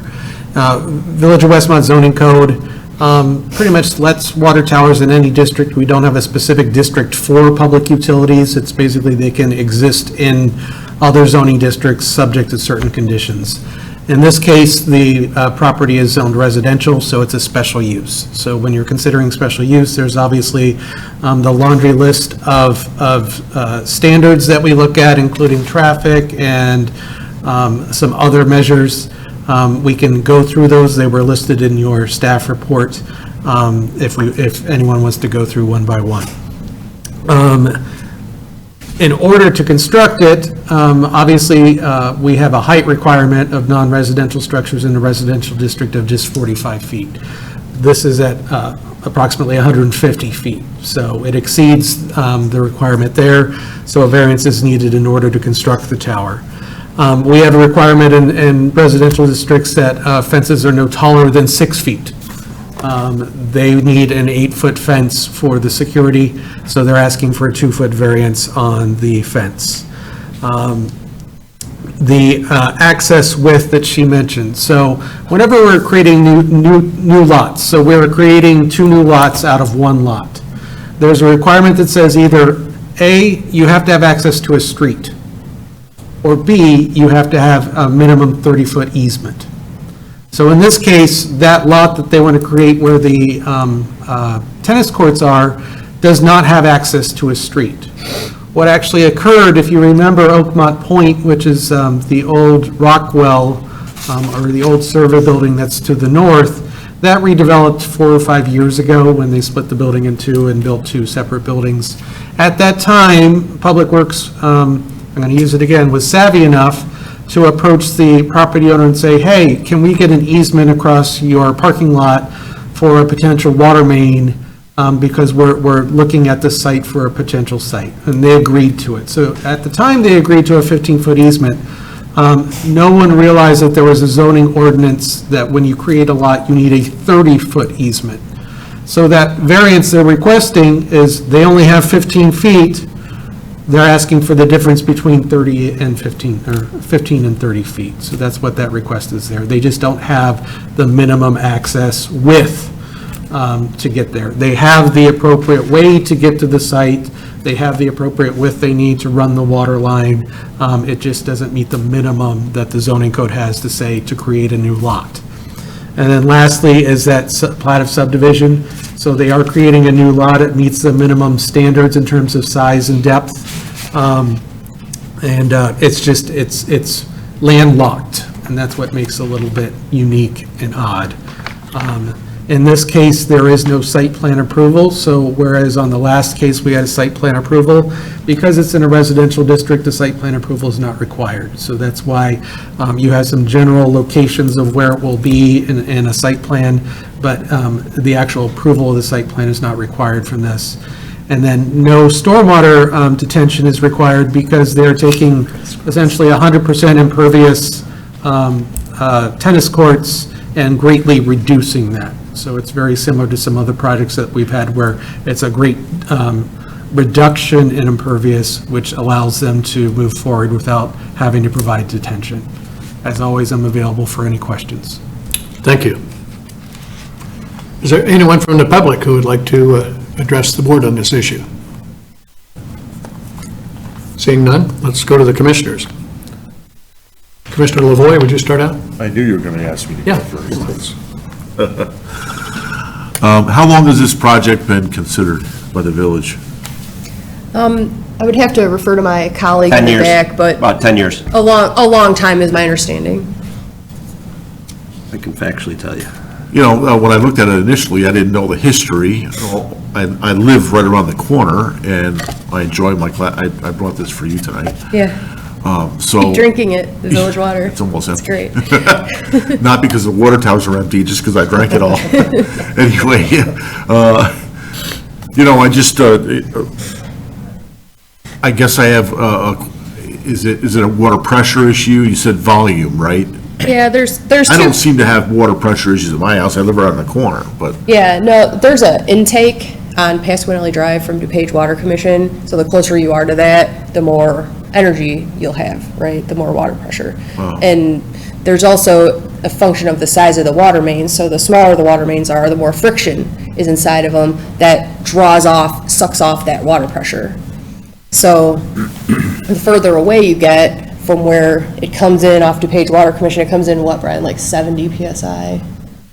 So it'll come in that, it'll get knocked down a little bit so it doesn't like damage people's plumbing, and then it'll go out into the system. And the further away you go, the more you go through the pipe network, just like electricity, except it's water instead of electrons, you'll get more resistance, more friction, and you'll lose that energy that creates the water pressure.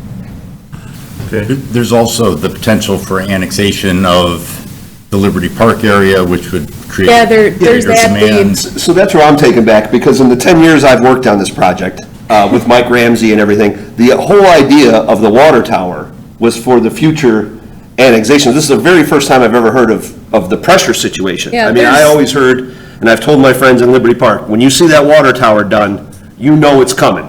And so that's, to me, I'm a little taken back, like, kind of like, right, John? I mean, I thought all along it was more for the Liberty Park than it was the pressure. This is the first time I'm hearing. There's some existing pressure issues. There's, when we static test the hydrants in town and we take the pressure off of them, there's approximately, I have the number here. There's 170 or so that are below what we would like to see in terms of water pressure or flow, actually GPM, gallons per minute. So, and 75% of those are in this like north zone of town where that gallons per minute is not where we like to see the fire flow number. There's also the fire suppression systems that I know your report mentions that need a certain amount of water pressure Yes. to operate. So sometimes, like, if there's not enough water pressure in the system adjacent to a building, they have to have like a water pump inside of it to provide that boost so that they can have enough pressure for their sprinkler systems inside the building. Is that the same for the sprinklers with the village code on new construction, on water, certain amount of water pressure? Yeah, it's probably less of an issue with residential. It's more of an issue with, for example, the medical building up in Ogden that was recently approved. They had to put in a pump, and there were some issues about water pressure there. And the taller the building goes up, you know, the more elevation is fighting gravity, is pulling the water down, and you have to push it up, so. John, I have a question for you, in light of what Commissioner Berry had to say. Is it possible that the village could consider a recapture agreement for future development? No way. It's been authorized by one court decision in Illinois for home rule communities under certain facts. The village has actually done it once. for a very small stretch of street improvements when it was home rule. But no, normally, any sort of public improvement, streets, water, whatever, are borne equally by all the taxpayers regardless of where they're located and can't be recaptured. Okay, just a couple quick questions, you know, I can't help but to know that when I look at this, it's in close proximity to the high school. All construction traffic would come through the easement, it would not be impacting the school at all? Yep, the plan is to come from the north From through the the north. industrial property. Yep. With that Or said- OR property. The real estate purchase agreement does state that provided the terms are agreed to, the school will grant temporary construction ingress egress easement through its property to access this site so it can get built up, and until such time as this access easement is improved for use.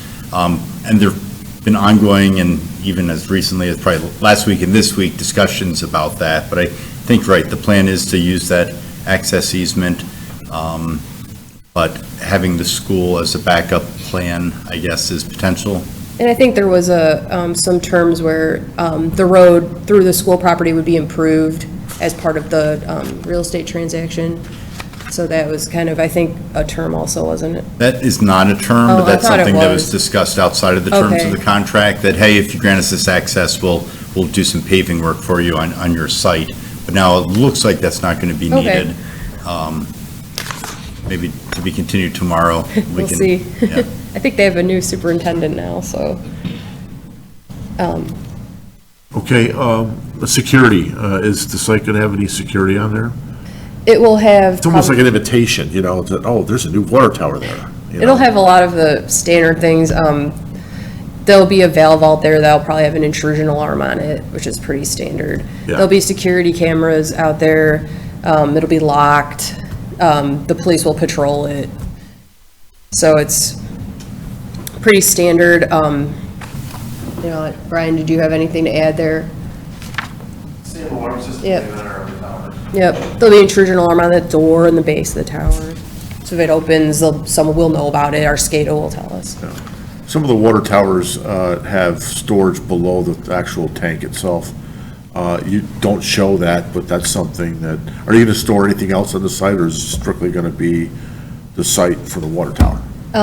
We have no plans to store anything else. There'll be stuff inside the bottom of the tank, probably, like piping and a ladder to climb up the column and things like that, but that won't be accessible. Any site lighting at all? There probably will be security lighting out there. It's typical. Just, you know, out of the blue, I mean, it happens to line up with the football field, so there's lights lined up directly with that. I mean, it's, I'm just thinking of the kids, you know? Yeah. The village has been in really close contact with the high school all the way through this project, so any concerns that they would have would be mitigated. Okay, I have no further questions. Commissioner LaVoy, I just want to give, not me, staff, but administration credit. It didn't happen to just line up with the football field. That was deliberate, so. It was deliberate. Yes. Okay. So we'll Looks give like it's credit right where through the credit middle is of due. the goalposts. It's straight Can't miss north. it. Right. Hanging point. Commissioner Peterson. Just so I can kind of picture it in my mind, is this a tank the same height and capacity as the one by Bellerive? Or is it bigger, smaller? It's same capacity, but their hydraulic grade lines have to match, and that's dependent on the ground elevation. So if the hydraulic grade line is here and the ground elevation's here, this is how tall the tank will be approximately. But if there's a higher elevation, the tank could be shorter. Okay. So I just couldn't, they might not be exactly the same height, but that water elevation inside of them is the same height. okay. That's all I had. Thank you very much. Commissioner Thomas. So it's, the height of the tank is location specific. Yes. Okay, so I was wondering, it looked like it'd be 163rd, but it's not the one by the railroad tracks. It'll be like the same design as that one, a spheroid. You're saying our total capacity right now is 8 million? No, we have 1.5 million in elevated storage and 3 in ground storage, which would be the tanks by the Public Works building. Those are ground storage tanks, so that's just purely storage. That's all I have.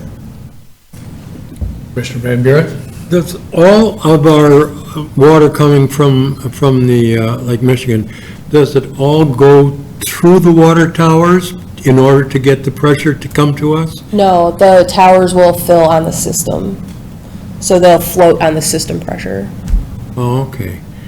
Okay, so there won't be any difference in pressure between the people who are being served off of the tower on 63rd to this one, or is that all? There's a lot of factors that influence that, like the size of the water mains, how far away it is, the ground elevation. High pumping, going up a hill, you're going to lose more pressure than if you're at the bottom of the hill, you're going to gain pressure because now you have gravity pulling that water down. Well, it looks like it's been well thought out, and I'm glad that it works out well with the school and the city working together, and so good luck. Okay, thank you. Commissioner Barry? Thank you, and welcome. You're a new Public Works Director here, so that's great. We could have done a whole introduction here, so welcome. Is there going to be phone antennas on the top of it, like we see on a lot of these other ones? Do you think that is something we're going to see, or would that have to be a special use after that? Or? That'll be something that we'll discuss. If that is decided that the direction that we want to go, we would construct the tank with antenna mounts on it already so that they don't have to put holes in the skin to mount those, and it wouldn't be as disruptive. To answer your question, it would not be required to have a special use. So we recently updated, I think probably just before you and Commissioner Peterson came on, we updated our ordinances regarding cellular towers and antennas and that equipment. And basically it said, well, if you're on a standalone tower, it's a special use. But if you're on a structure that already exists, it just has to meet certain conditions, such as painted to match, can only go a certain height above the original structure. So it does mean that you could see those appear on there without them ever coming before any commission or board, but that's the way we amended the code to make it a little bit easier for those existing structures. We didn't have regulations for towers at all, so we had to create regulations for towers. So then that 149 feet or whatever it is, there's already a code how tall they can go. I believe it allows, without looking it up, I believe it allows antennas like up to 15 feet taller on top of that. 12 feet, I believe, Yeah, they are typically mounted on the top. That makes them too difficult to permit, because then they would have to put FAA lights on the tips of them. So usually you'll see like those long things like on the sides, and these carriers lease different elevations. So I'm leasing between 90 feet and 95 feet, and that's where all my stuff is going to be. And so you'll see kind of rows of these little things around it. But it is a nice source of revenue for the village, because we do license out that space to the carriers. There's our recapture right there. Yeah. There. And then, secondly, I just, last summer they redid Black Hawk Drive 4 weeks after school started. So I would assume that this project would be geared to the summer when the kids are not in school, because Oakwood, as a guy who's there twice a day, Oakwood is a mess when the schools are going on. So I would just hope that they would try to gear that around the summer. I would hope, We will try. Well, there's really not a lot we can do regarding that, just because it's going to take over a year to construct this tank, and that's if everything goes well. Last summer, there was a ton of delays because there was a quarry strike that went on for 5 weeks. It stopped everything. Nobody could make asphalt. Nobody could make concrete. Everything ground to a halt until that quarry strike was resolved. And then we went immediately from that into a cement shortage. So now we have all these people trying to source cement from different places and getting IDOT to approve these cement mixes or concrete mixes with these different cement that came from somewhere else. So pending any disaster that could happen with the supply chain or a strike or something like that, we're hoping that the tank will start construction in November and it will be completed in January of 2025. So just to add on to his question, how's the planned construction access? to that? It will be from the north. So it's through that. not coming through the No, high it school won't be through the property? school, because there's gonna be, a big foundation that's constructed with a bunch of rebar, concrete trucks coming in. They embed these like long bolts that are like this big to bolt this thing down, because it has to be able to withstand like tornadoes, and there's gonna be huge cranes out there for the steel erection, and so it's kind of a production. And to the extent there's parking of vehicles, trailers, other equipment or supplies, we're hoping that can be done in that parking lot because it's not really used. And I think the manager's already reached out to the owner of that parking lot for that. Otherwise, things would just have to come in and out. Yeah, That through that can't fit little, on the site, yeah. so. Good. That's all I had. Thank you, and again, welcome aboard. Thank you. Commissioner Scales?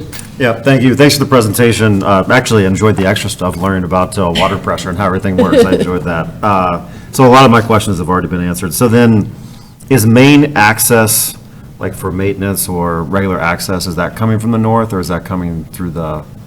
Right now, it's gonna come from the Like in the north, but future. but we would have there's gonna be a negotiation for an access easement through the school property, but when we have to go out there, it's like someone in a pickup truck, it's not anything.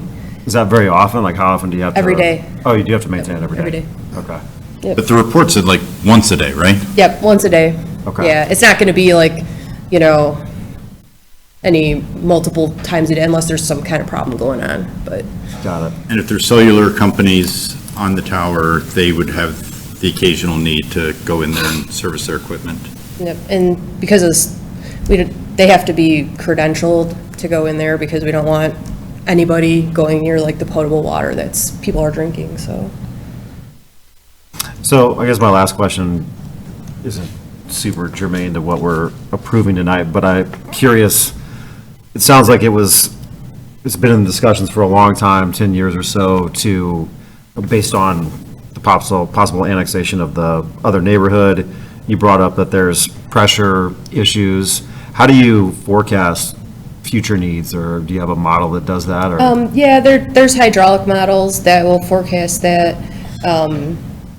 The one I'm personally familiar with is called Water Gems. And there's also population projections that are used that are generated by CMAP, the Chicago Metropolitan Area for Planning.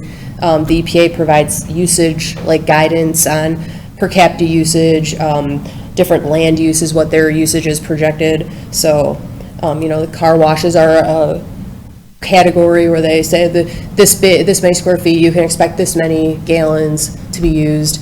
So there's criteria, and you look at those land uses and you try to estimate their lot coverage, and then you try to estimate how much water they're going to use based on what their use is and based on their lot coverage for non-residential, and for residential you look at the units. So you'll look at something called a population equivalent, and like for a single-family home, it's 3.5 PE, and that represents 100 gallons per person per day.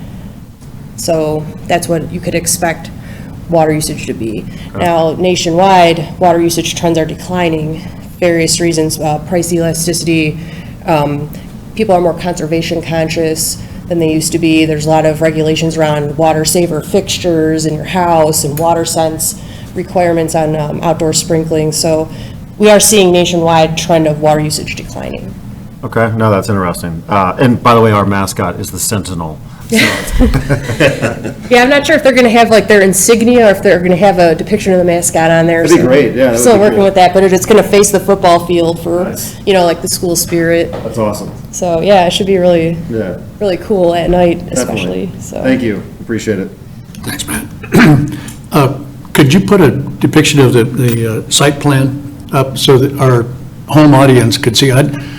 The traffic flow, once construction is complete, will be through from the northwest corner of the school parking lot along the west side of the school building and then along the north side of the property.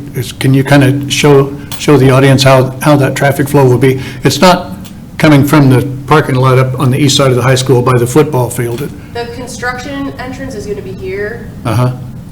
and there's gonna be some, like, vehicular access through this part right here. And that's where, 5 years from now, all of the servicing will be along that, through the school property. Yeah, but we do still retain that access easement through the north. It's permanent and recorded, so that if we did have to, in 15 years, paint the tank, for example, the painters could use that to come in and out. Just curious, how many wells does Westmont? None. We do not have any wells. We used to have a well system prior to Lake Michigan Water, which was, I would say, approximately in the early 90s.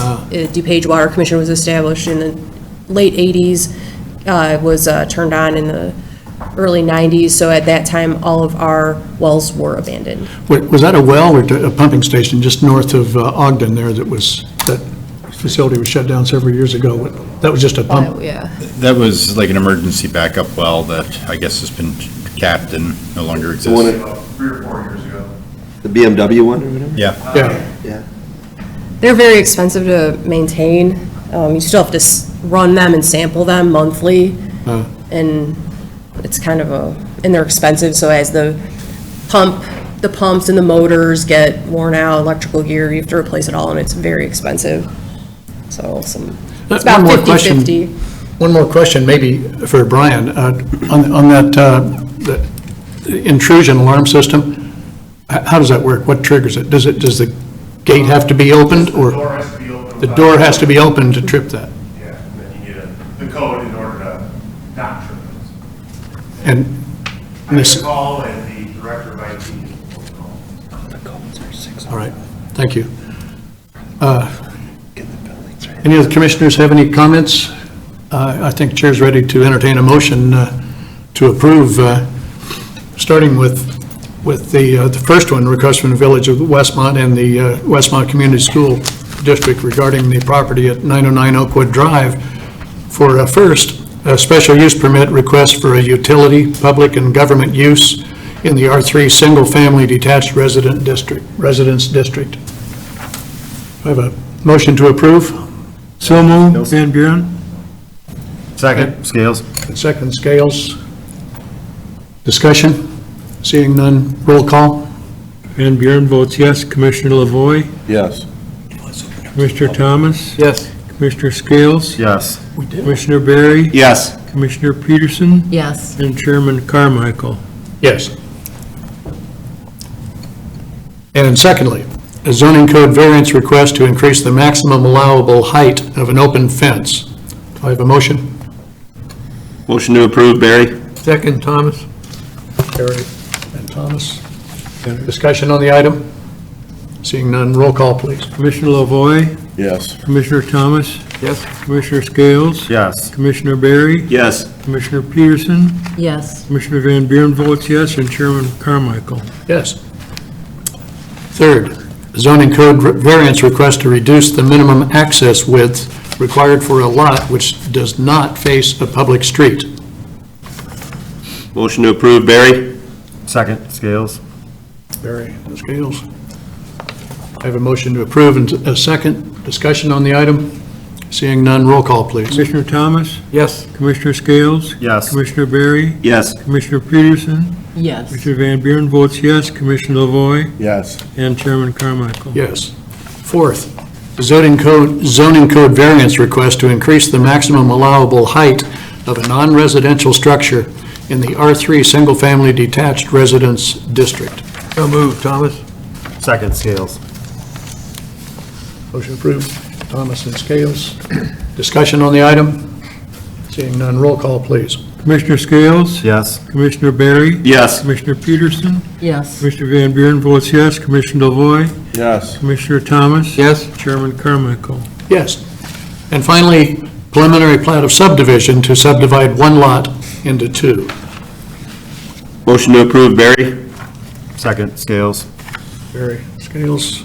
Discussion on the item? Seeing none, roll call, please.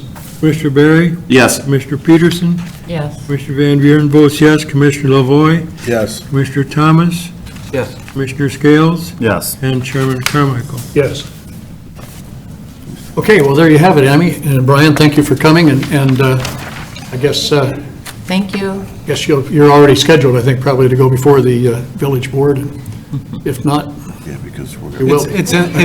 It's anticipated for the 26th. Okay, thank you. If you approve anything and everything.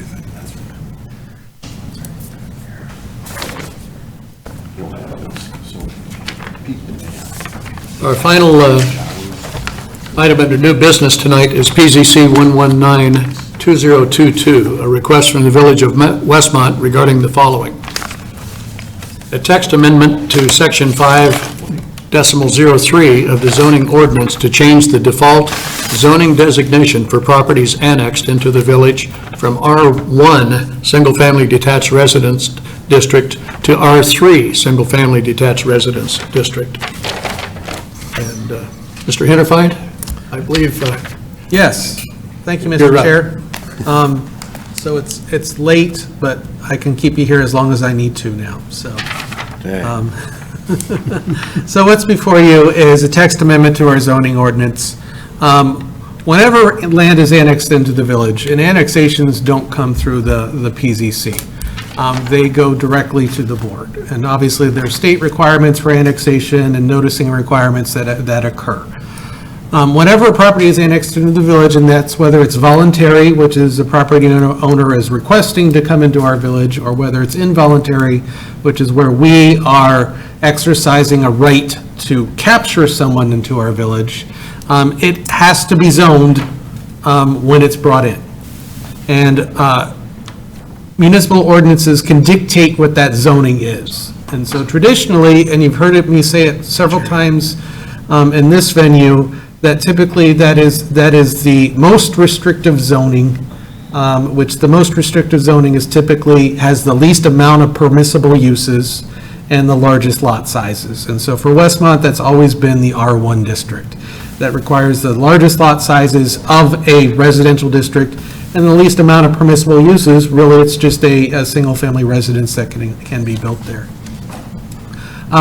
We've examined our past history, and R3 is pretty much our typical residential zoning district. When you look at a zoning map, the pale yellow color of the R3 is, I would say, 95-98% of the residential district. So the dominance of the R3 is what we have in our district. Where you see R1, R1A, and R2, and those are all before you get to R3, those are larger lot sizes than our R3. You see most of those properties occurring in the southeast portion of the village.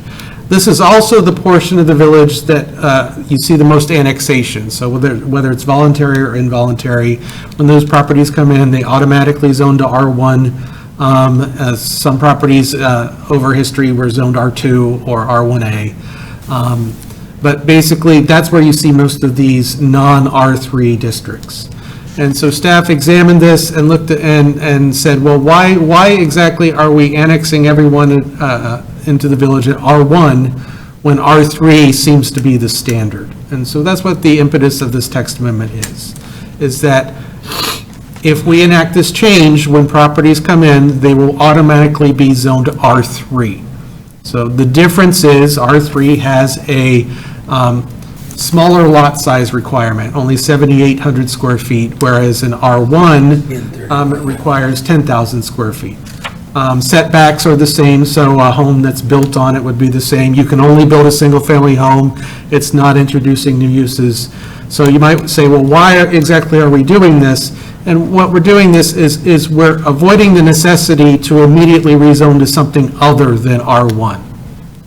So you've seen a lot of lot splits that have come before us, and part of that lot split is I'm zoned R1, or I'm zoned R2, or I'm zoned R1A, and I'd like to split, and in order to split, I need to be zoned R3.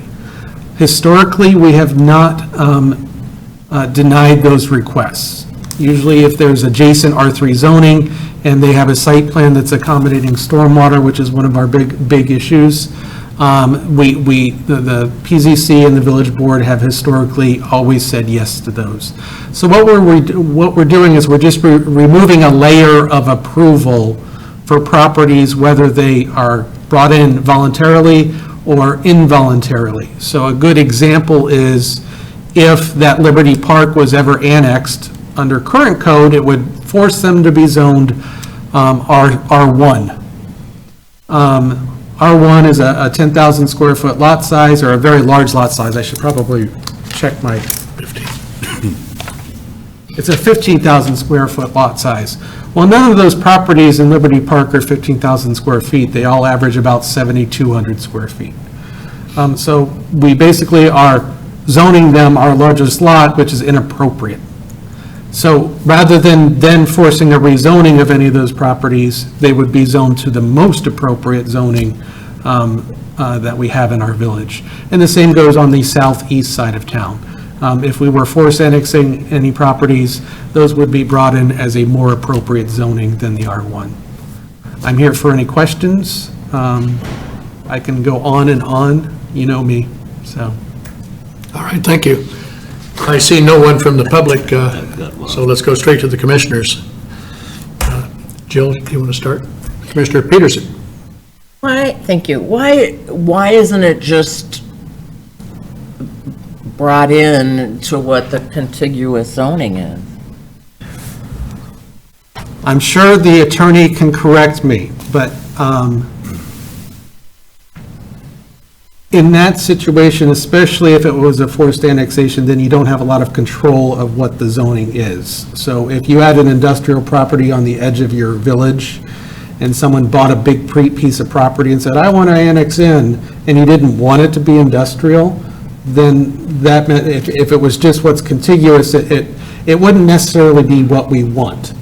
So we have to define it in our code, and that's why we usually go to the most restrictive use, so that someone can't come into the village and then say, hey, I don't care that you didn't want an industrial property, but I'm contiguous to it, I want to be in there, and I don't have to have the planning and zoning consider what my zoning is and say they don't want industrial, I already got it. So it's basically, we have to define it, and we define it uniformly as a particular zoning district. And John, if you want to elaborate on that, or if I There's a state misquoted. statute for annexations that says the village may designate a zoning district designation for property that's annexed to the village, which implies there should be one zoning district designation, and that's what communities do in Illinois. There's usually one, it's usually your most restrictive or one of your more restrictive zoning designations. And the reason is, well, one of the reasons behind this amendment, I think as Joe pointed out, is to avoid having a public hearing every time a piece of property is voluntarily or involuntarily annexed, and then we have to rezone it to the appropriate district. 9 times out of 10, it's going to be an R3 property. And if you leave it up, if you say, well, let's look at it based on surrounding zoning, it's still, that's going to require a public hearing. You can't leave that decision up to staff to say, we're going to look at zoning, surrounding zoning, and pick one that we think is the most appropriate. So I'm trying to streamline the process a little bit.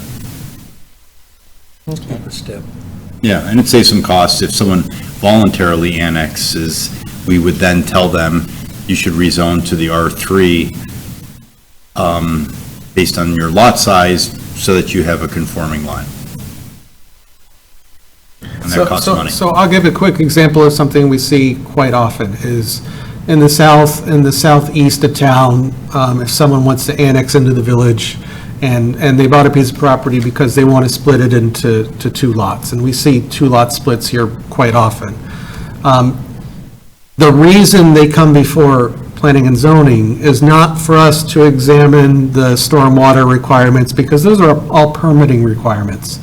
They don't come to us to say, well, do we like the lot split as it's proposed? The reason they're here is because they can't split the lot without a rezoning. I came in R1. R1 requires a 100-foot lot width, and my original lot is 180 feet wide, and I want to do 2 lots of 90 feet wide. It doesn't meet the 100-foot requirement, so I need to rezone in order to do that. So basically, that is why those cases come before us. So that does mean that a case that did come before us in the past may not come before us in the future. So that's where we're trying to remove that layer of additional approval. In that case, the annexation would still go through the board, so it would still come to the board for a decision, but the discussion of what is the appropriate zoning and can they change from this R1 that is automatically put on them, that discussion would not necessarily occur here anymore, so. Okay. Commissioner Thomas? No, I have no questions.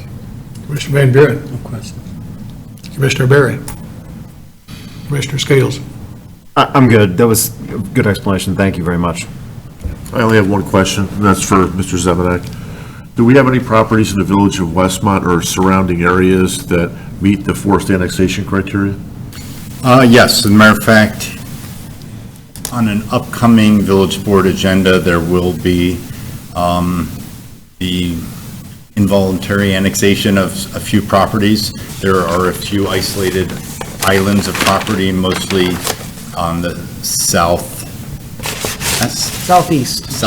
portion of the village, that the village is, once they become wholly surrounded, the village is looking to have them annexed in because it's a problem to arrange for conflicting services, whether it's snow plowing or fire or whatever. Or other services like water, sewer? Yeah. Yeah, because there's been this discussion about Liberty Park, and I don't believe that would meet the criteria for the three sides being contiguous.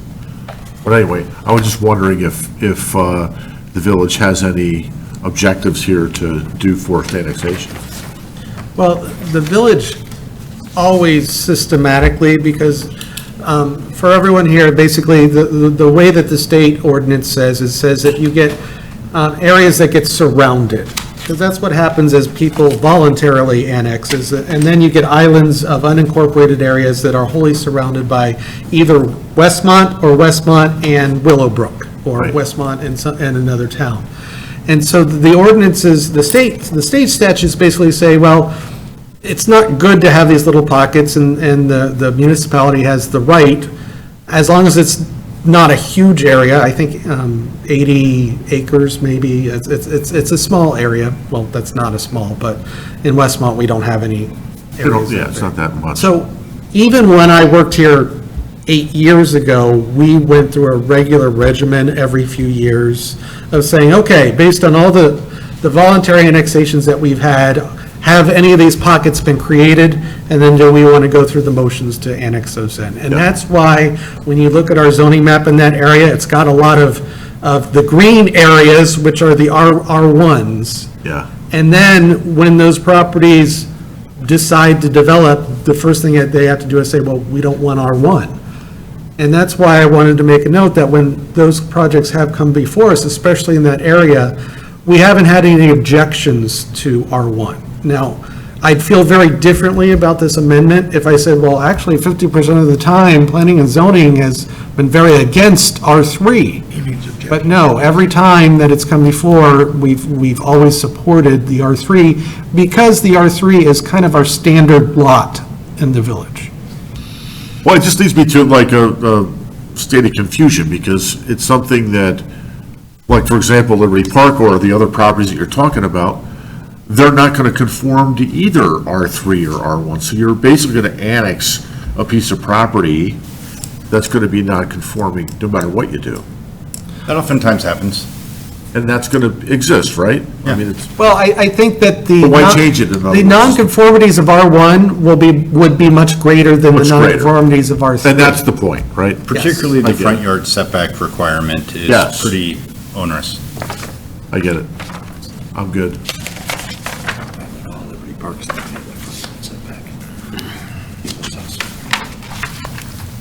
And I have no questions. So, under PZC 119-2022, request from Village of Westmont for a text amendment to Section 5.03 of the zoning ordinance to change the default zoning designation for properties annexed into the village from R1 Single Family Detached Residence District to R3 Single Family Detached Residence District. Motion to approve, Motion, Scales? Second, Barry. and second Barry. Further discussion? Seeing none, roll call. Commissioner Peterson?